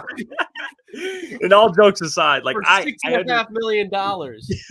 My yeah, God. like you open up your present and you're like, oh, it's. Dude, I was looking at some of the cap recently. I actually texted Jeff like where's this cap going? Because I was like, I swear we had 60 million, and then I like broke some of these down, and I was like 6.5 million, man. Like for Davenport, all right. I was like, all right, this is where it's going. He better produce. Well, I'll say this, guys, and it goes back to the whole who won the free agency thing. And I'm not saying that everybody in the chat's concerned with that. I just thought it'd be a fun exercise if I went back, did some research while I was prepping. I'm like, I'm going to write down some stuff here regarding who won each year free agency wise, because I think it's interesting. You go back, you look at what grades were given to certain teams. Now we understand who won the Super Bowl. I did the last 3 years. So it's fun to kind of compare and see if those results kind of lined up to equating in success. So I'll start this past off season, 2023. So CBS Sports does this every single offseason, where after free agency, they send a grade out. They have writers fill out grades for each NFL team based on what they did that free agency period. Last free agency period, according to CBS.com, CBSSports.com, I'm going to give you guys some A's. You ready for this? These are the teams that got A's and A pluses last free agency. There you go. The Seahawks got an A. The Cowboys got an A+. Mm. The Dolphins got an A. And of course, we know, just to kind of get some context, like the Dolphins made some moves at the deadline. Like they added some players. The Cowboys added Cook, Stephon Gilmore. That was the Bring him home. Bring Stephon Gilmore home still. By the way, I still want that man in Detroit. Let's get to the B's, shall we? Who got B's? Well, actually, we'll go even lower because I'm going to make you guys wait for that. The Buccaneers got a C. The Buccaneers got a C. And I can say right now, well, the Buccaneers made it farther than all three teams I just named that had an A. So there's that argument. Baker Mayfield. Yes. Well, the Chiefs, guess what grade the Chiefs got, guys? An F. They got a B. Okay. Oh. Guess what grade the 49ers got for their free agency period? B as well. I'm going to say a C. I don't think they did that much last year. I can't recall a big signing. So they got a B. They got a B+. So the teams that didn't get an A got a B and B+. And I'm not saying these grades are the Bible, but what I'm saying is people were looking at their free agency and going, they went to the Super Bowl. Let's go back the year prior, 2022, shall we? Obviously, that was the Chiefs and Eagles. Guess who got an A? The Bills. The Bills got an A that free agency period. Sorry, Booner. I know it's your guy, but I'm just bringing him up. Yeah, why do you have to do me like that? The Bengals got a B+. The Broncos got an A. Your Broncos. They got an A. They make the playoffs? No, they were terrible that year. Okay, all right. Relax. All Just right, check, I was high on the checking. Broncos. But that is true. They got an A. Russell Wilson trade. They proceeded to miss the playoffs. The Rams got an A- coming off a Super Bowl win. Matthew Stafford got injured. They didn't make the playoffs. The Eagles and Chiefs were in the Super Bowl. They both got a B. So, again, it's kind of a, good offseason. Didn't impress me that much. Those two teams were in the Super Bowl. Let's go back a year prior because now it's back-to-back Chiefs wins. Well, Jeff, change this. Give me another one. Well, I'll go back. Rams-Bengals. We'll go back to 2021. The Patriots, remember? That was kind of the post-Brady. We'll see what the Patriots are doing. They got a B. And they didn't. Yeah, well, you can go back and check what the Patriots did. The Jets got an A. This was, I believe, before Aaron Rodgers. I think this was before Aaron. That might have been like when they had Sam Darnold. Yeah, well, there you go. The Bengals got a C+. Oh, the Bengals were in the Super Bowl, and they got a C+. So now we're not on the Chiefs winning, guys. This is Rams-Bengals.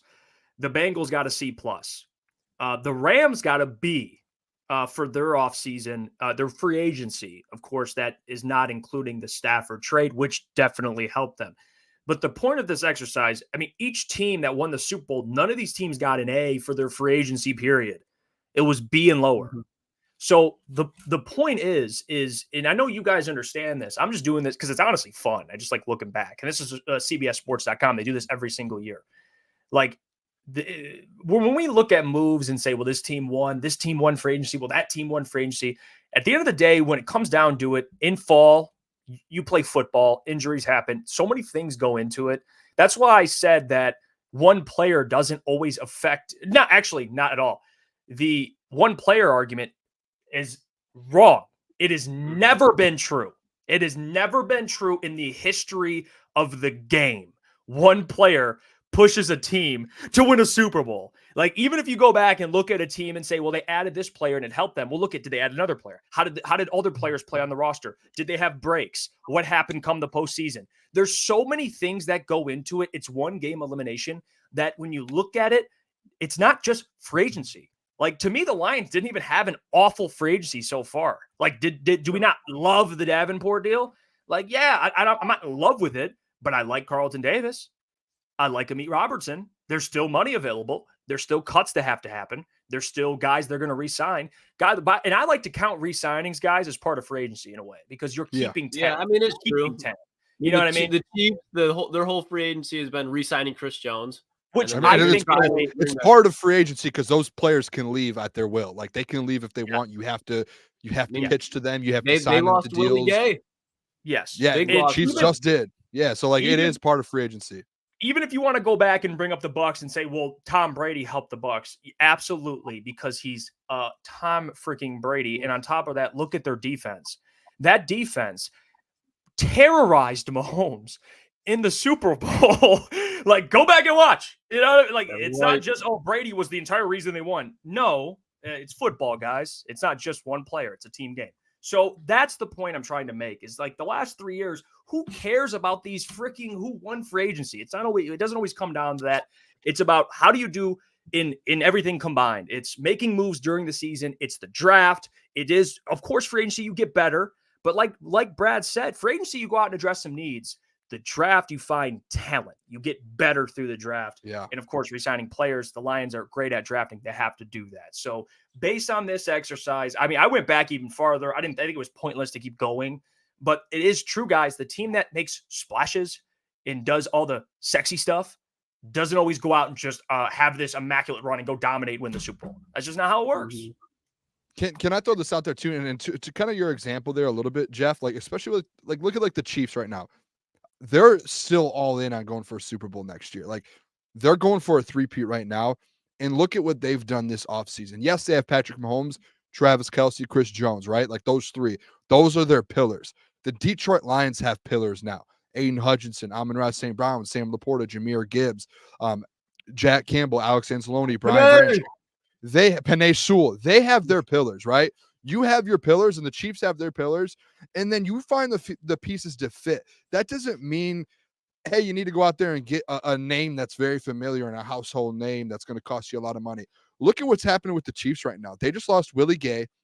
They're probably going to lose L'Jarius Sneed. Like they've lost a lot of weapons. They just lost an offensive lineman. They are losing a ton of pieces. And guess what? They haven't made one move in free agency. They haven't made one move. And guess what? They're probably going to be a favorite and a chance to go win another Super Bowl next year. Just like the Detroit Lions, if you open up FanDuel, they're probably top 5 to go win the Super Bowl right now still. And they haven't made any of these big moves yet. So that's where the grading system and everything there with your free agency stuff, Jeff, spot on. You're not going to win the Super Bowl in free agency. To me, a little bit, free agency is for some like teams that need to get caught up, or teams that are at the bottom of the league trying to spend a ton of money, who they probably have a lot of cap space because they already don't have good players, because they don't draft well, they don't have a good GM, this or that, and they have to make big moves and spend big money to even compete in the NFL. That's where I'm at with this. It's and like I'm gonna compare, like we can compare these teams, and like these teams, like the Chiefs are not out there. They're losing more players than they're gaining right now. And I bet you Chiefs fans are like, all right, no, we're good. They're going to find a way in the draft to bring in players that are going to impact this game, whether it's guys that get cut or they're going to go out and trade for players. But our GM is going to find a way to get us the right guys in these pieces we need. We already upgraded at cornerback, and we just went to the NFC Championship game. That was the number one need. Already upgraded. To me, that's a B to an A already. Like you just got better at a position that you were worse in last year. And it's just going to keep happening with defensive line, offensive line. You're probably going to get another wet. Like things are going to happen. And it's going to be through free agency. It's going to be through the draft. It's going to be through cuts, trade deadline. There's going to be different ways to approach all of this. And what's that saying real quick that Brad said? You don't win the headlines in March. You win it in January and February. I want to say this before I let Lucas. I think this will set you up, Lucas, here. I want to say this real quick. The Lions, Ravens, Chiefs, 49ers, the last 4 teams left this year. I didn't even bring up the Lions grade. And I know, again, grading, this is subjective, but it gives you an idea what a big outlet thought of the Lions. They got a B+ last year, and they were in the NFC Championship game with a 17-point lead over the 49ers, who had a B+ grade as well. The Ravens had a D. That was what they were given this past season. Now, the end of the day, Lucas, and you know this because, and I think you'll appreciate this. This is, yes, it's true. You don't always win in free agency. At the end of the day, you know what dictates Super Bowl wins? Quarterback play, head coach. Go back and look at, and of course, GM. That is the 3 things, the 3 pillars you need to be a successful organization. You look at the Chiefs, 49ers, Pat Mahomes, Andy Reid, Brett Veach. You go to the 49ers, Kyle Shanahan, Brock Purdy, John Lynch. That was a Super Bowl matchup this year. You go back a year. Chiefs, Eagles. Remember the 2 MVP candidates that season? Well, Chiefs, one that was an MVP candidate, and the other that was kind of floating for a little bit, had a down year, but still a guy that we regard as one of the best quarterbacks. It was Mahomes, Jalen Hurts. Yeah. And of course, look at the coaches. Sirianni had a stacked staff, and then of course Andy Reid, and you get all that. Howie Roseman, Brad Veach. Go back, Rams, Bengals. Matthew Stafford having one of the best seasons ever, including postseason, and then Joe Burrow, was just balling.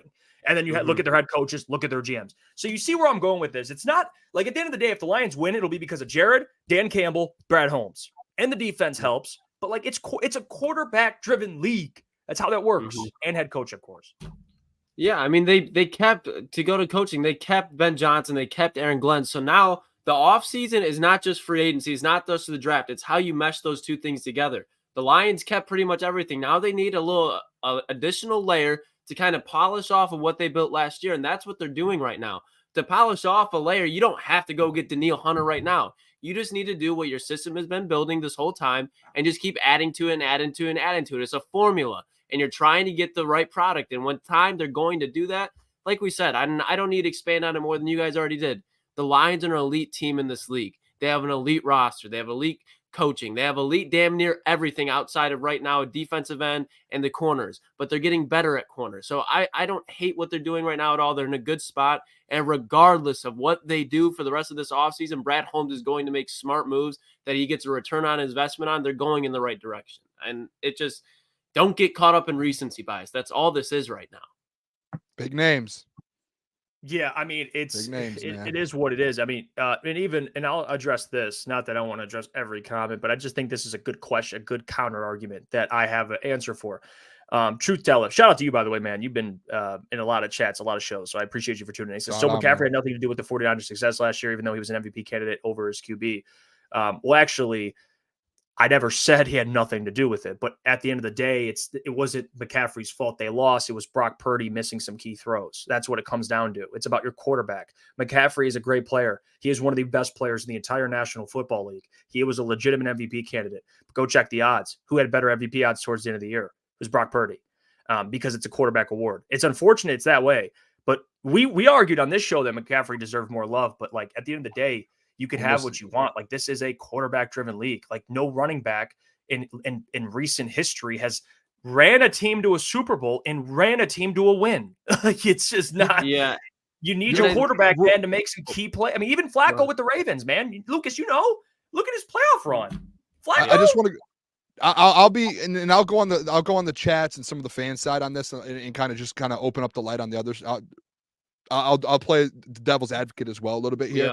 I don't think, and what we're saying, and Jeff and Lucas, and I think I could speak for them as well, is, hey, if you would have added these pieces, like, yes, that would have put you to a different level. And I think we all would have agreed with that. Like, if you added Danielle Hunter, oh my gosh, him and Aiden Hutchinson, you just went up there as to where no matter what, you should be playing an NFC Championship game before a Super Bowl. Like you were on an elite level. And I think that's where, like, I'm with a lot of the people here in the chat where it's like, yeah, if you did do that, you just get taken up to that next tier. And like, you're already, to me, compete for a Super Bowl. You're right there to where it's like, you need to go win a Super Bowl.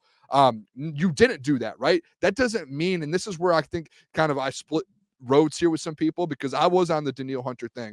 And I was like, hey, I would have loved you guys. I tweeted out this morning, it's a beautiful day to go get Danielle Hunter in Detroit. Like I was on that. But when it doesn't happen, where I kind of turn roads, it's like, it's not the end of the world here. And Brad isn't messing up. And like, he's not doing his job. He's still doing like Brad Holmes things. Like he's even doing them that much more. He's going to dig that much deeper in to go find a guy that's going to be able to be on the other side of Aiden Hutchinson. Like this thing, you're still going to try and go win a Super Bowl next year. Like the people putting in there, like, and this is what makes me mad. And I think this is like with Steve Wilds in there. We like, I still agree with some of these guys. There are some people here and on Twitter and the thing that are like, oh, Lions are going to go win 8 games now. That it's only going to be a 10-win season. Oh, they're going to lose in the first. What are we doing? What are we really doing? Well, we just went to an NFC Championship game. You have not lost. Outside of CJ Gardner-Johnson, who was hurt all season long, you have not really lost a significant player on this team. You have not. You're basically going into next year with the same roster. You got back Ben Johnson. You got back Aaron Glenn, Dan Campbell. If we want to dig even deeper, you've upgraded positional coaches. And then now you're just adding better corners. You're going to add better defensive linemen. You're going to add another weapon. You're going to add more pieces. So to me, it's just like, I get what people are saying. I completely understand that. And that's where, when I go at you guys, I don't want you to think I get it. But you can't just sit there and say we're going to win 10 games. Season's over. Brad's not doing. Brad is cooking. Don't get anything wrong. He is going to cook and improve this football team.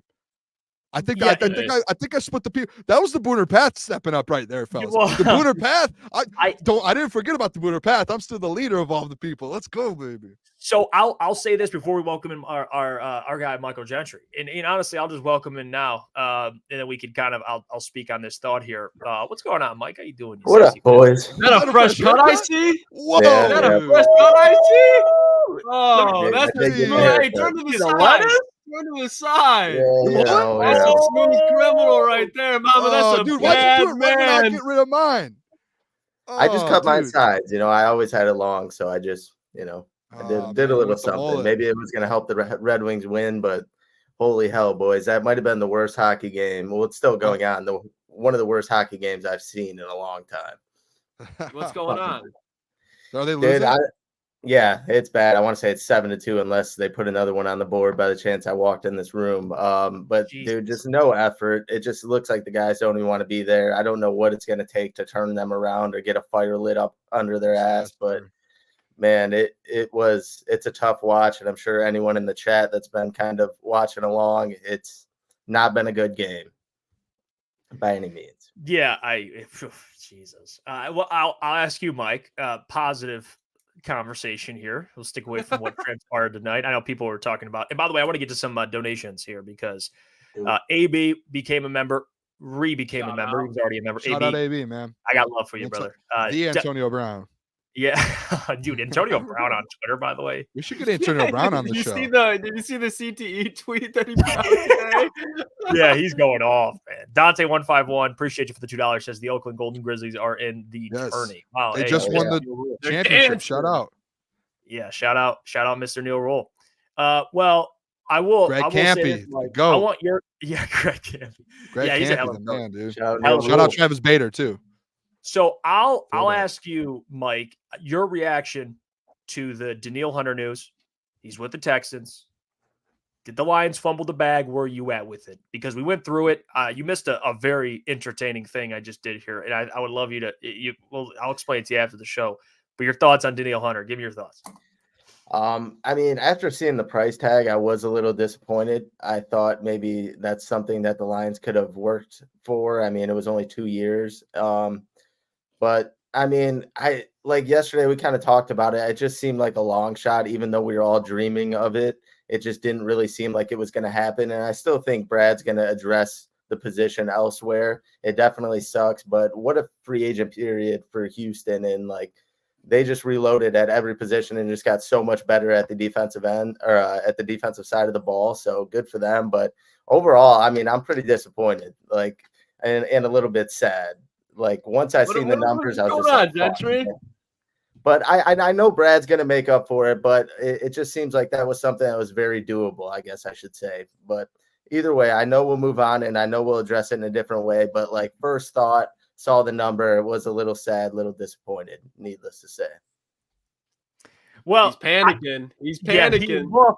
And by the way, I don't want to say like, oh, you have questions. Well, you're wrong and never have questions. Because I'm a guy who, if I have questions, I'll speak up. You guys know, and this is how we are on the show. Like we'll call people out if they deserve to be called out. Now, the thing with this though, and I think this was also potentially a possibility. Of course, I don't know Danielle Hunter. I don't know his agent. I don't have information like that. But you got to think like from Danielle Hunter's perspective to go to Houston tax-free and you get paid that type of money. Like there is a real thing where people assume like same money, he should choose my team. But with Danielle, what makes Danielle want to choose the Lions over the Texans? Maybe he has some ties there. He'd like to go and play for D'Amico Ryans. Yeah. Like there's okay. Well, then there you go. Like there's other things that go into it. So am I disappointed that you don't have a player like Danielle? Of course, everybody is, man. Like Danielle's he was a defensive player of the year candidate. But I think also people kind of leave out, and I get it, but they leave out like the human aspect of it where it's like what does Danielle Hunter want? Did he even want to come here? Who knows? And we'll never know, but I'm just throwing that out there. It's a real possibility. Who knows? There's this report here. It says superstar pass rusher Danielle Hunter took less money to sign with his hometown team, the Houston Texans, per NFL Network. Hunter is excited to try and win a Super Bowl. So he's trying to go to his hometown team. And I've gotten some comments too on Twitter, and it makes a lot of sense. Like, there probably might not have even been a conversation with the Lions. Danielle Hunter might not even talked to a lot of football teams. It might have been like a Minnesota conversation. And then when Minnesota kind of went out and got different edge rushers, it was, hey, let me look at some of these teams. Hey, the Texans, what they did last year in the playoffs, like that was very, very enticing. What I saw them do with CJ Stroud, D'Amico Ryans, that defense is built up. Will Anderson on the other side.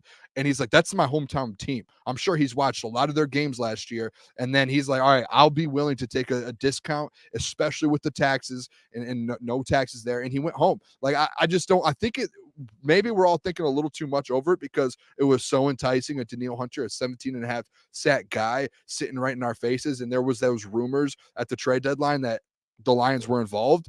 And then there might not have even been a conversation with Danielle Hunter in the offseason or in this free agency.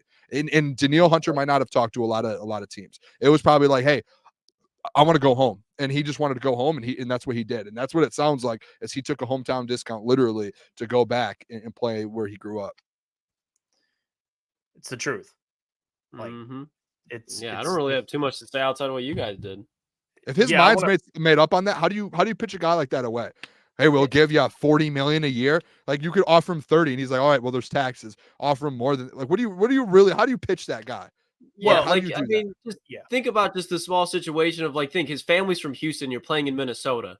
There's probably members of his family that have never been to an NFL game and watched him play. So now it's like, okay, I can still get paid a lot of money. And now I can hang out with my family. I can get off work and go hang out with my entire family instead of being thousands of miles away from, like, that stuff. Like, think of everybody in this chat, and even us, like, that are just regular men that enjoy spending time with their family. It means something to them. Like, if you're an NFL player, you already made a shit ton of money, you can make more and be around your family. You're going to do that, especially if you're going to a good team. Yeah, I think when people see Danielle sign with the Texans, it's like, oh, Brad just looked at him and scoffed and was like, I'm good. I don't want Danielle Hunter. Like, he might have made a phone call and was like, hey, what's the interest here? Well, he's looking at signing with the Texans right now. This is the offer. He's from whatever it is. Brad's like, well, if we're going to get him, we're going to have to overpay. Like, that might be his perspective. What's up, Mike? Is it like would you guys be disappointed if it comes out that he didn't even reach out, didn't even try to get a player like Hunter? Like, would that not to even pick up the phone? Maybe not to even pick up the phone. I mean, I respect it if you're picking up the phone and just being like, hey, what's the? I would be more disappointed if he didn't pick up the phone. Not that he didn't do it, but not even give a call and be like, what's the asking? Like, what's going on with Danielle? Yeah, I would say this too. I feel like a lot of NFL GMs have a know of what's going on, to where he probably knew a price range, or he knew an idea of what was happening, especially being in the NFC North, to where he probably didn't even have to pick up a phone. He probably had an idea. Maybe he did, and it hasn't got released yet. But I don't know. I'm with that. I really don't. I'm not like gonna go crazy if he didn't.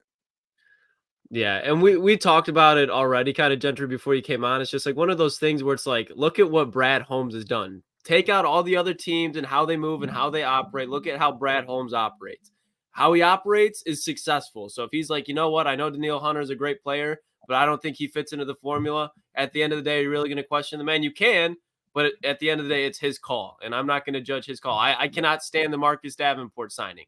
But at the end of the day, I'm going to trust Brad on it and try to remove my personal opinion and give the guy a chance before I burn him down. But I just think every time that Brad makes a move, it's for a reason. And same thing with why he doesn't. And they've both come out, him and Dan, said that. No, yeah, I hear it. Well, I mean, I know you weren't you were not here earlier, Mike, but I'll bring it up to you too. Hey, my information on Derrick Henry getting a house and him signing with the Cowboys did not come to fruition. Now he does own a house. He did talk to the Cowboys. He did not sign. You see that story that Jerry Jones wanted to go all in, and then when not him, but when the Cowboys, and it might have been him, honestly, knowing Jerry, but when they talked to Derrick, he told them his price, and the Cowboys were like, nah, I'm good. Signed with the Ravens. And then signed with the Ravens. I saw a few. Did you guys see the reports Skip out. Bayless tweet? You said all in my ass. Oh, whoa, hold Yeah, on. and luckily he had the comma there, but there were like there were like comments like the comma's like hanging on, like it's just Dude, crazy. they've had the worst free agency out of any NFL team so far. I don't think Because they you look at signed the anyone. Giants trading for Brian Burns. They've had one of the best defensive lines now in the NFL, and the Giants or the Cowboys probably losing Tyron Smith. Zach Martin's getting old. They haven't addressed really anything. The Eagles, you can go off their offseason. Even the Giants, they've been adding a bunch of pieces. The Cowboys Dude. haven't done shit. And And this it's is like to Jeff's point, they're going all in, and they're just sitting there watching. And it's Guys, not, they I've haven't seen signed reports, anyone. Sorry, No. no, I What were you seen saying, reports Gentry? No, too. you're good.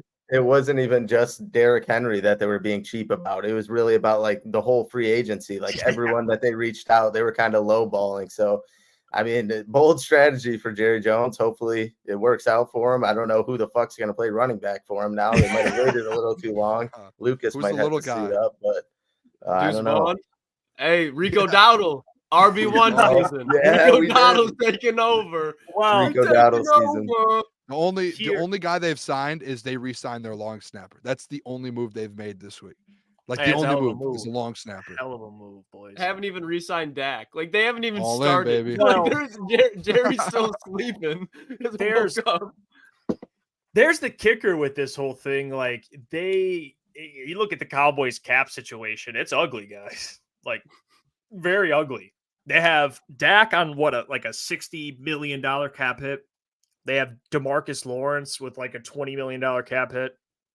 They got CD Lamb. They're going to have to extend him, sign him. I believe they're going to have to extend. Did they already extend him recently?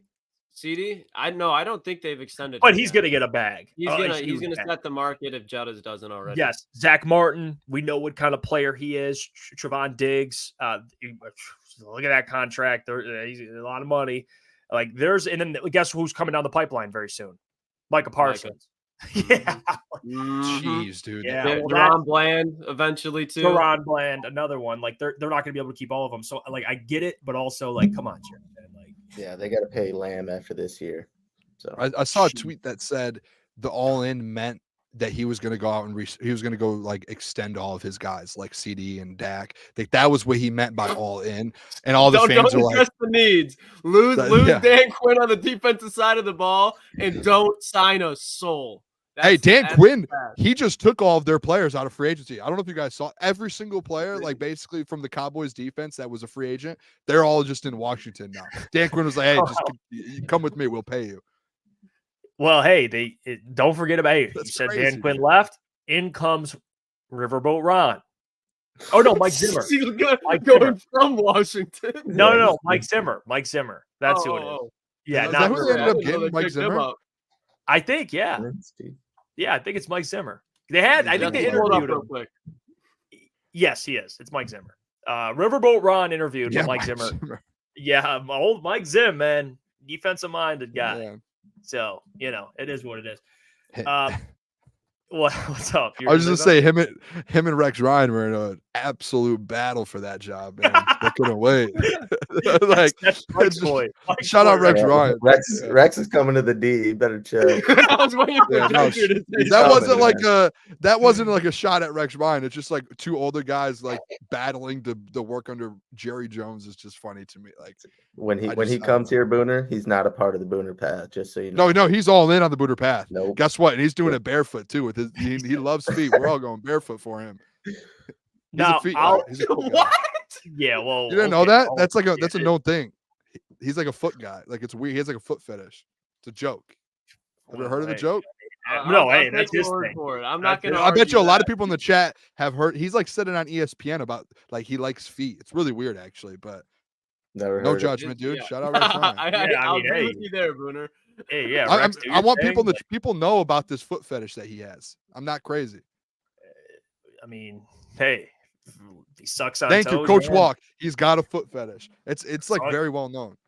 Okay, well, let him do what he's got to do. Insider information per Booner Sports. Yeah, per Booner, he like has a foot fetish. He Well, does. I'm not making this up. That's a weird thing to make no, up. but obviously not.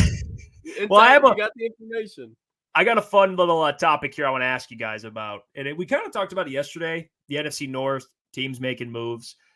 I saw this tweet, and this was from Steven, who works for The Ringer. I think he does Steven's. He actually, I follow him. He does pretty good stuff. He tweeted this out the other day, and I stole it because I'm like, it made me think. The NFC North could be the best division in football by the end of next season. Is there? Yeah. Not that I agree with it, but I wanted to bring it up as a conversation. And it got a lot of engagement. A lot of people. I took the screenshot earlier. I think it's up more engagement now. But what's your guys' thoughts on kind of the outlook of the NFC North? Because again, last year it was bad. Besides the Lions, and then the Packers went on a run. But now this year, it's going to be very competitive. I mean, the Vikings are taking a step back. They got to figure out a quarterback. Maybe they sign Jimmy G. But regardless, the Packers and Bears, though, they got better. I mean, I would say, I think until proven otherwise, AFC West, just because they got Harbaugh now, you got Mahomes. Say what you want, but I think the Raiders are going to improve over the next couple of seasons. And the Broncos with Sean Payton, they're behind a little bit, but obviously you can never count out Sean Payton. But then the other one that's still in front of is the AFC North. I mean, just look at the quarterbacks. Obviously, Russell Wilson is falling off, but he's a lot better, in my opinion, than Kenny Pickett. I don't really see why people are saying that Russell and Kenny are like draws of each other. I don't think that's the case whatsoever. Then you have Lamar Jackson, Joe Burrow, and Joe Flacco went crazy this year. But in Cleveland, you have Deshaun Watson, and they just got Jerry Jeudy. So hopefully he takes a step. They're getting Nick Chubb too. And pretty much all the defenses in that division are at least solid. The Bengals are the worst, but they don't even have a terrible defense by any means. They got Trey Hendrickson, and they got a couple dogs. So I go AFC West, AFC North, and then NFC North. Because the Bears, too, like the Bears are not going to be great this year. I don't think so. I don't think like maybe this year they're not going to be the best division, but I think looking forward though, the next few years, like with Caleb Williams, if Caleb Williams turns out to be Caleb Williams, if Dan Campbell and Brad Holmes keep doing what they're doing, building kind of what they have kind of consistently, the Packers, to be honest, like with Jordan Love, he's probably going to get extended the next couple months, like a big deal. And we saw what he could do if they keep building around him. That's going to be a scary team. And then obviously the Vikings, they're going to probably draft a franchise quarterback. And if they hit on that, this division could be a pretty good division the next 2 or 3 years. Like a legit, like it could be a division to where you're looking at like you're really competing to get into the playoffs and make some moves there. So I'm excited for it. I mean, it kind of sucks because the Lions are starting to get good and now the division's starting to heat up a little bit. But I mean, they got better then instead of worse. Yeah, I mean, teams like the Packers.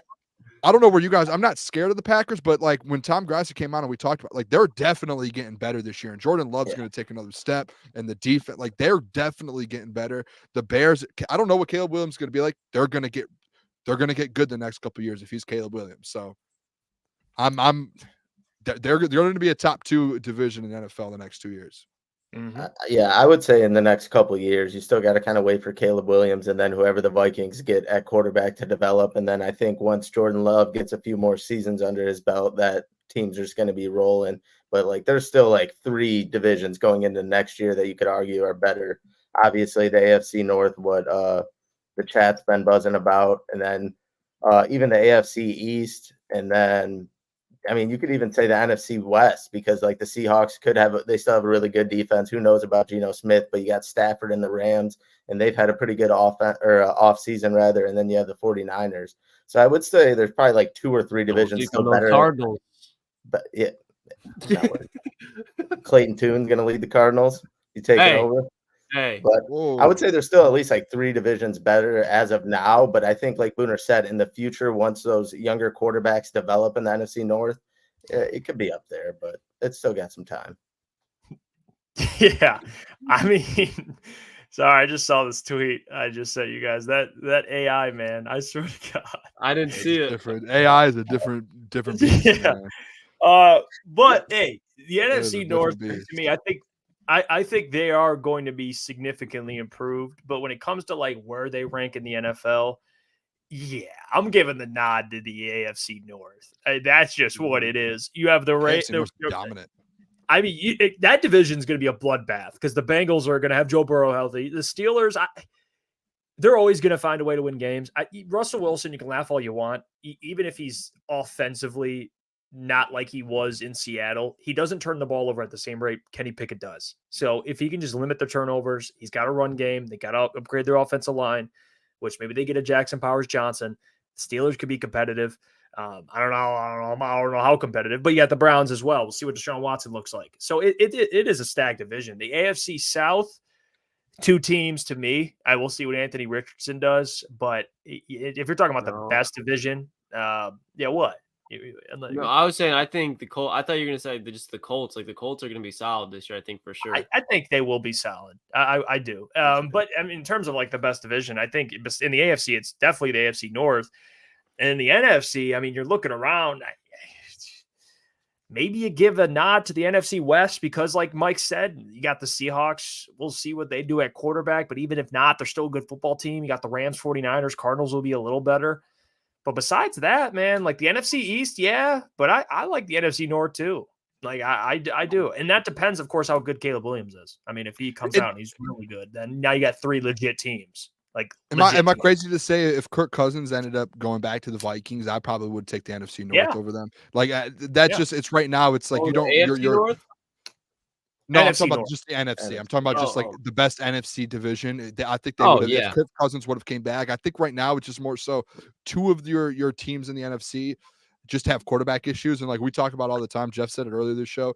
It's like it's a quarterback league kind of, to where it's like you win and lose off how your quarterback and coach are. So that's where it is. It's, you have Matt Eberflus, and you don't know what Caleb Williams is going to be yet, or if they're like you don't know what's going to happen there. And the Vikings have Sam Darnold as quarterback 1 right now, and they have to draft a franchise quarterback. So if they had quarterbacks, like if Kirk Cousins was back, I would say they are the best division in the NFC. Like last year, if Kirk Cousins didn't get hurt, the NFC North was going to be pretty tough, especially how the Packers kind of everything shaped out with the Packers. And if Kirk Cousins was there, like the Vikings would have been a tough team still. So like things would have shaped up like a little bit differently. I think last year we probably still would have won the division for sure, but it would have been a tough division. Like if you looked at it throughout the NFL. I mean, guys, this NFC North, I can see a scenario where, you know, how it kind of was with Caldwell, where you'd win 11 games, but the Packers would just find a way to win the division. Like I can see the Lions and Packers having like a win or 2 difference and coming out on top, but it's going to be tight. Like it's going to be I think a battle if both teams are healthy, given health is everything, but the Packers are going to come out, man. They might come out and win 12 games. They might mess around and win 11, 12 games. Like, so the Lions got to win. I mean, this year you got to get in that 12, 13 mark. And that's hard. I mean, football's, you got injuries. Like, so I don't think the Bears are going to contend or anything like that, but for the division, I don't think so. Year 1, we'll see. I think Eberflus just stinks. So we'll figure that out. But they'll probably win 8 games, something like that, around that number. Then you have the Vikings come in last. But guys, like that, this Packers Lions race for the NFC North is going to be close. Like those 2 games, I can't wait. Those big time games. Huge. Those are going to be prime time for sure. Have to be. That's love in a now second starting. Those conversations last year that we all had. Remember? Do you guys remember like? Throughout the year, it was like, oh, by week 13. I remember having these on the old show I was on, like, by week 13, like, when are we going to clinch the division? It could be by week 13, 14, week 12, like this game. Like, we're not going to be able to do that this year. It's good. Like, the Packers are going to be winning a lot of football games, and you are as well. It's again, if you can go win 11 and 12 games, and the division's going to come down to one of the last 2 weeks, most likely. And you're probably, you know what's going to happen? The schedule's going to come out. You probably play the Packers in week 18. And it's going to either be I don't know if it'll be at Ford Field or Lambeau, but you'll probably be playing week 17 or 18. Because didn't we play them in 16 and 18 this last year? No, or that was am I thinking of the Bears? That was the Vikings. Yep. Imagine if they do that this year to the Packers. 16, 18, Packers Lions. I'd hate that. Imagine that. Well, terrible, honestly. To that comment, comes down to the last 3 weeks. to that comment, I want to address it because I see some people in the chat talk about the Bears and what the Bears could be. I mean, if anybody's been kind of sticking up for Caleb Williams, it's this guy. All right. I'm just saying. We go. Can't go one show without it. Who's their head coach? Hey, I'm just saying, Caleb Williams, man, he's going. You could say he's a bust all you want. The only thing I have, guys, a question I think you guys would all agree is like, can Matt Eberflus can he get his offensive coordinator right? I mean, that's it. Bring that up to you. I was going to say you're one of those guys that doesn't like defensive head coaches. That's exactly there in Chicago. Yeah, so that's the only you could say that. I'm cool with that. That's a fair argument. But like, I mean, they Chicago only contract I hate is the Swift one. Like the Swift contract sucks, but everything else like made some moves. I didn't like the Kevin Byard signing either. Like I think he's done. Donezo. But wasn't it only like 1 to 2 years? Yeah, I just think that you're losing Eddie Jackson, and they got a lot of young players back there, and I just think he's behind the 8 ball. So when you talk about look at the Vikings wide receivers, look at the Lions wide receivers, look at the Packers wide receivers, you got Jalen Johnson there, but that's pretty much it as far as the secondary goes. But they do have a very good front seven. So can I throw a hot take out there? Sure, Boone. Throw it out. Ryan Poles is one of the worst GMs in the NFL. Why you say that? He won, and I have 2 reasons. One, you back-to-back years, like you had the number 1 pick last year, right? You traded it, got some assets. Yes. This year, guess what? Waited too long to hold on to it and to hold on to Justin Fields. Now you can't get anything for Justin Fields. You can't move Justin Fields. Number 2, you should have fired Matt Eberflus last year when you had the chance. I agree with that. Because now your team, your franchise is in a hole. It's in a weird spot. It's in this weird phase to where he's probably going to get fired this year, if not the next year, and like a halfway through the season point, and he's going to sit there and now he's going to have to go chase when you have you had the number 1 pick, you knew you had Caleb Williams on the board from the last since you clinched it during the season, and you had a chance to fire your coach and bring an offensive coach, bring someone in to work with your number 1 overall, your franchise quarterback, who people say is a generational quarterback, and you didn't do it. And you kept the defensive head coach there, a guy that hasn't done anything, who just won his first back-to-back wins or whatever it was in the division. I'm just not a fan of Poles. Maybe he's not the worst of all time in the league right now, but he's one of them. To me, he's made some questionable moves, and he's spent a lot of money on these big names. I don't know. I just think and I think a lot of people in Chicago would agree with me. Maybe they're just biased because they don't want to trash their GM. But from what I've seen, there's a lot of people in Chicago who are like, how did you not move off Justin Fields earlier and actually get it? Like he was offered like a 2nd round pick for him, I think, at one point, and now he can't even get like probably a 7th. Like that's embarrassing to me. That's pretty bad. Is he? Where would you guys? I mean, is he? Trying to think. He's bad, but he's bad. also I'm trying to think of like the worst. Because I probably just hate the Bears, so I'm throwing it out there. But yeah, the Vikings GM is pretty fucking bad. I'll tell you that much. He's made numerous trades. The Vikings is pretty bad. The Patriots, whoever the Patriots, I mean, Bill Belichick was a terrible GM. Yeah, I was going to say the Panthers before this season. I know they got a new guy in there, but like the Panthers was bad. Did you guys remember when they brought in Montez Sweat? Do you guys not remember the Montez Sweat situation with Poles? Like he traded, like I don't remember if someone could put in the chat what the trade was. I can't remember the exact package. A second, I think, round pick. Yeah, so a 2nd round pick.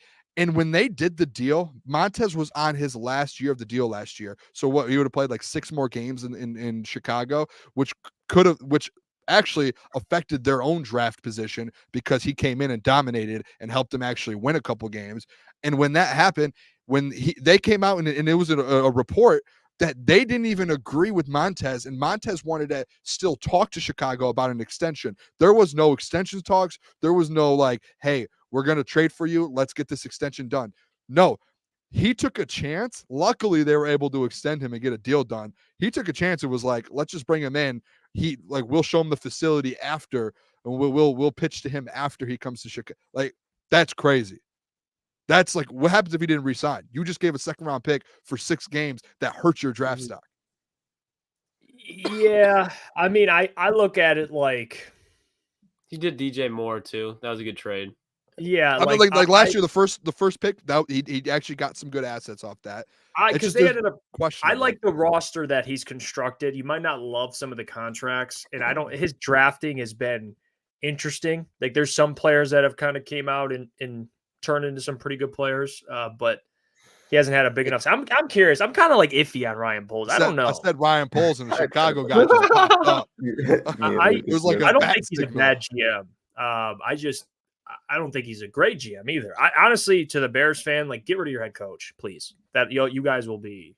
I mean, Matt Eberflus. I promise you, unless he's DeMeco Ryans and hires a Bobby Slowick, the dude's you're gonna fire him with an legend. Yeah. So, dude, that's how it is. All right. By the way, real quick.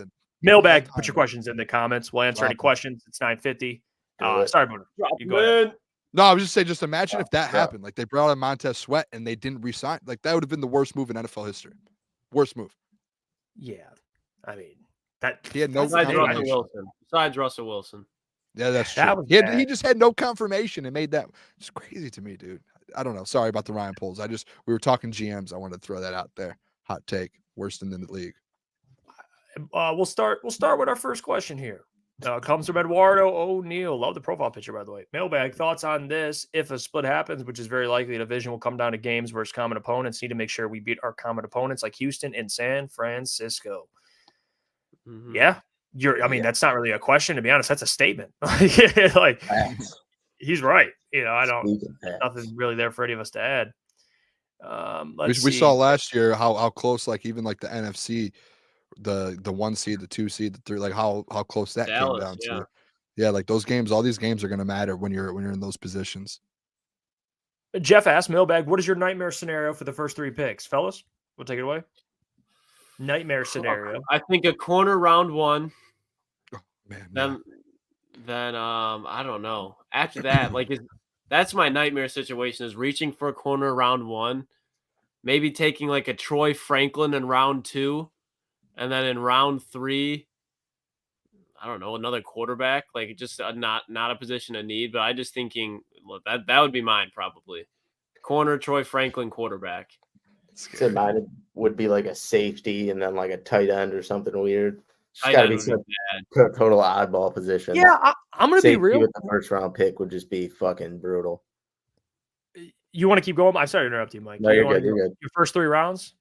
So safety, tight end, anything that doesn't involve what they need, basically. Just No, safety, tight end, and then maybe if like they draft like one of the late, I don't even know. I would say like one of the way late cornerbacks, and they just get someone that's not good. Maybe Kalen King. Yeah. Bring him. Well, bring him home. Dude, that'd be a disaster. Well, I'm going to be honest. I don't know if I look at drafting a corner in the first round. I wouldn't look at it as a nightmare scenario. I wouldn't hate it. Like maybe if they take a corner at 29, I'd be like, okay, depending on who the player is, I wouldn't hate it. Just because I don't know if like a Max Melton's going to be there for you when you pick next. You know what I mean? If you're taking Max Melton round 1, you should trade that fucker back. No, I'm talking back like in what if round it's 2. Kamari Lassiter or a Kamari or a Kool-Aid or someone falls. Like I wouldn't hate it, to be honest. I'm against you I on just- that, if- Jeff. if I they think don't if you take get a a corner, just a Go ahead. corner in the first round would be a disaster. Like unless You get like the 5th-year option. They're getting paid. You see what corners Get are a getting paid? DN. They got 2 corners already. They need a defensive But end. the depth bad. at the end moves- is the moves they mean- just made, I would be like, I would be actually a little bit in shock. I'd be like, oh, whoa, like that's wild. I think like defensive line, offensive line, and maybe like a Wide wide receiver. receiver. I Yeah. think those 3 positions I would be fine with. 3rd round, I'd be fine with the corner. Like maybe 2nd, if a guy drops, I wouldn't be like crazy thrown off. But if Brad likes someone, I would be fine with it. But 3rd round, I'd be fine with the corner. But like a tight end, a quarterback, like a safety, like Gentry said, I'd be throwing a linebacker or something. I'd be just so thrown off in the first 3 rounds. Like, whoa, not what are we that doing here? not that you guys are like wrong. We see this a little differently. But when you mention defensive line, and you didn't say DN, you just said defensive line. So I'm going to go with that. And wide receiver, I could argue those 2 positions are deep in this class. I mean, but there's like guys you could like Johnny. Like the Lions, their corner room just got a lot deeper. They But now you have can't be like, all right, Amik Robertson, we're good. You know, no. but But you're talking round 1, like Amik Robinson as my cornerback 3. Yeah, like I'm good with that. So that's why I said round 1 when you need a defensive end. You need like if you could get a Jerzon Newton in round 1. Oh, yeah, that was what I was going to say. Not going to be there. That's what I was going to say. Like you get one of those guys, or if Jackson Powers Johnson is sitting there, or Graham Barton sitting there, guys that can start for you, make an impact day 1 instead of getting more depth in the corner position, which you can do in free agency right now. I'm cool. All right, that's fair. I can't wait for the draft. Although I disagree, I can't wait for the draft. It'll be fun.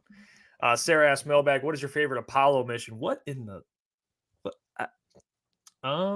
Yeah, I don't. Yeah, you're talking to the wrong. I'm not a big NASA guy there, Sarah. So whatever Shout yours out is, NASA though. we'll Shout just out the agree with moon. yours. Shout out. Shout out the moon. Shout out to the moon. Crunch time to the Art, moon. appreciate you though, Sarah. Whatever yours is, I guess we'll just agree with you. Art, Mailbag, any chance we trade up with the Vikings at 11 to get Dallas Turner if he slides? Are you kidding Zero me? chance. No, zero chance they trade up with the Vikings. Vikings are trading up on the Vikings are trading up to go get their quarterback. The Vikings, I will guarantee you, we can make a bet, Jeff. The Minnesota Vikings will not trade with the Detroit Lions. They need a quarterback. Well, now no, we can talk about a different team. Not- They need a quarterback. They're looking for JJ. They're looking to get someone. JJ? Oh, all right. Hear me out. Wait, hold on. Hear me out. What if it's not the Vikings? What if he falls a little bit? Okay. Yeah, that's We've fair. seen Brad go from 32 to what? What? What was that? Dallas Turner ain't falling. He's not falling. I'm just saying. All right. Shit. Yeah, hey, trade up for Verse or Latu. Now we're talking. We're talking. Hey, That's no cornerback in the first round, Jeff. nope. Hey, what was the package that Brad Right. traded up to get Right. Jameson Williams? Do you guys know? I believe it was a first, and then I want to say there was a second the next year. There was something like it was a haul. Like it wasn't just Was it like three picks? It wasn't like a fleece by any means. Like he got a good haul back, but they took Lewis Signs Because out of Georgia, about who this, hasn't guys. played barely Think- anything. if it I happens, like that. think about this real quick. So they gave up, it looks like they gave up number 32, 34, and 66. They got 46 back in 12. I wouldn't be surprised if Brad Holmes trades up into the top 15. Oh, now you agree. But no. I said not the Vikings though. I said not All right. the caveat was I said the Vikings. There's zero chance in this world the Vikings trade back. They are either going to draft quarterback at 11 or they're moving up. Okay. But hey, Bon- he moves up in every draft so far. That man Hey, might move up. Bon DJ or Bon J. I don't know how you pronounce it, but regardless, we appreciate you. He says, Mailbag, do you think Brad Holmes is done at free agency, or do you think he has a big move still in him? Well, fellas, I think we can all agree. I don't think a big move is still there. Like in terms of, I'm talking contractually. Maybe if you can get like a Mac or a Bosa on they get cut and it's like cost effective. Would that be? It's still a big move, I guess. So I mean, Yeah. I don't think he's done. You guys think he is? I mean, he can't be, right. The defense line needs some work a little bit. Yeah.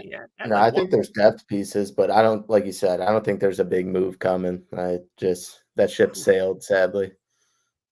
Yeah, I think the He's Meek gonna make- Robertson signings are what we're going to keep seeing. I mean, maybe a little bit player. We talked about potentially Jadeveon Clowney. I don't think they sign him, but maybe a player of his caliber emerges maybe Right. later in the offseason, like we talked about around like the later cuts heading into the season, but definitely no like stars are being added to this roster. Oh, jeez. All right. Well, hopefully, they bring in just somebody other than somebody kind of after Marcus Davenport, but we'll see. Like I said, I think John Kaminsky's already better than him. Oof. You could argue the Quara brothers are better than him. Okay. All right. We're getting aggressive. All right. Well, Peter says, Mailbag, who is the best available free agent for the Lions? DJ Reader. Yeah, his name's in the That's chat. it. I DJ think we Reader. all. Yeah, I think DJ Reader in terms I'd of be like just- the most excited if I got an alert saying DJ Reader signed with the Detroit Lions. All right, we're back, boys. Steve Lehman, BMG. Is there any way of a turnaround with regards to the Red Wings? Dear Lord, they're god awful right now. I mean, they're still going to be hand in hand with the Islanders. Obviously, the Red Wings didn't grab any points today, and then Larkin's going to be reevaluated Saturday. So I'm just going to bank on him. If Dylan Larkin's healthy and he plays the rest of the season, they'll be fine and they'll be fighting for it. But if it's delayed by any means and he misses any more than I think he'll only miss one more game. So I think if he misses any more than that, they're in serious trouble and they might not be able to turn it around. Well, there you go. Are people starting to question Stevie? No, I doubt that. I don't know. Maybe the chat could speak for that, but I mean, me being the last couple of years, I don't really doubt him in situations like this. He kind of takes like the Brad Holmes route and perspective on things. I think if they would have gone through this stretch of bad games like they have been right now before the trade deadline, I think they might even have been a seller. And like he kind of would have just realized that maybe this team isn't built for the playoffs, and then he would have tried to get some more assets. But I don't know.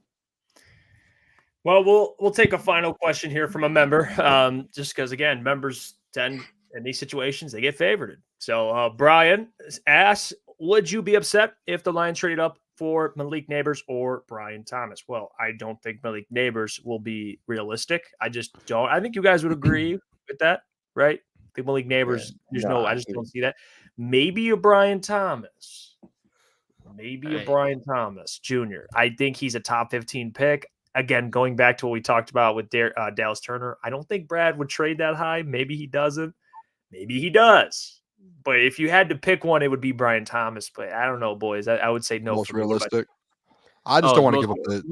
Who would you rather have, though, Jeff? My bad. Keep going. Malik. Malik. I think Malik will have a better career, but they'll both have. Brian will have a good career. Malik has that. Justin Jefferson, Jamar Chase. Maybe not Justin Jefferson, but like I don't know. What about you? What do you think, Luke? I think he could be that level. That's what if I had to pick one. Yeah, but Malik Neighbors is. He's a dog. I think it goes Marvin Harrison gap, Malik Neighbors gap.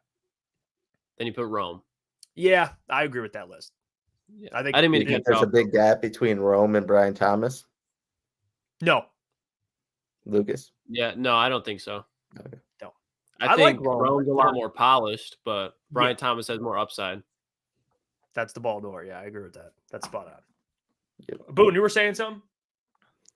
Yeah, no, I'm with you guys. I just don't think Brad does it. I don't think it's realistic. But hey, until tomorrow, we appreciate you guys. It was a fun show. Shout out to DoseOfDion for joining the program. Thank you to everyone who tuned in today. Appreciate you guys. Love you guys. Last 2 days. And it's all because of you guys. It's been a lot of fun covering the offseason. We'll be doing it all week.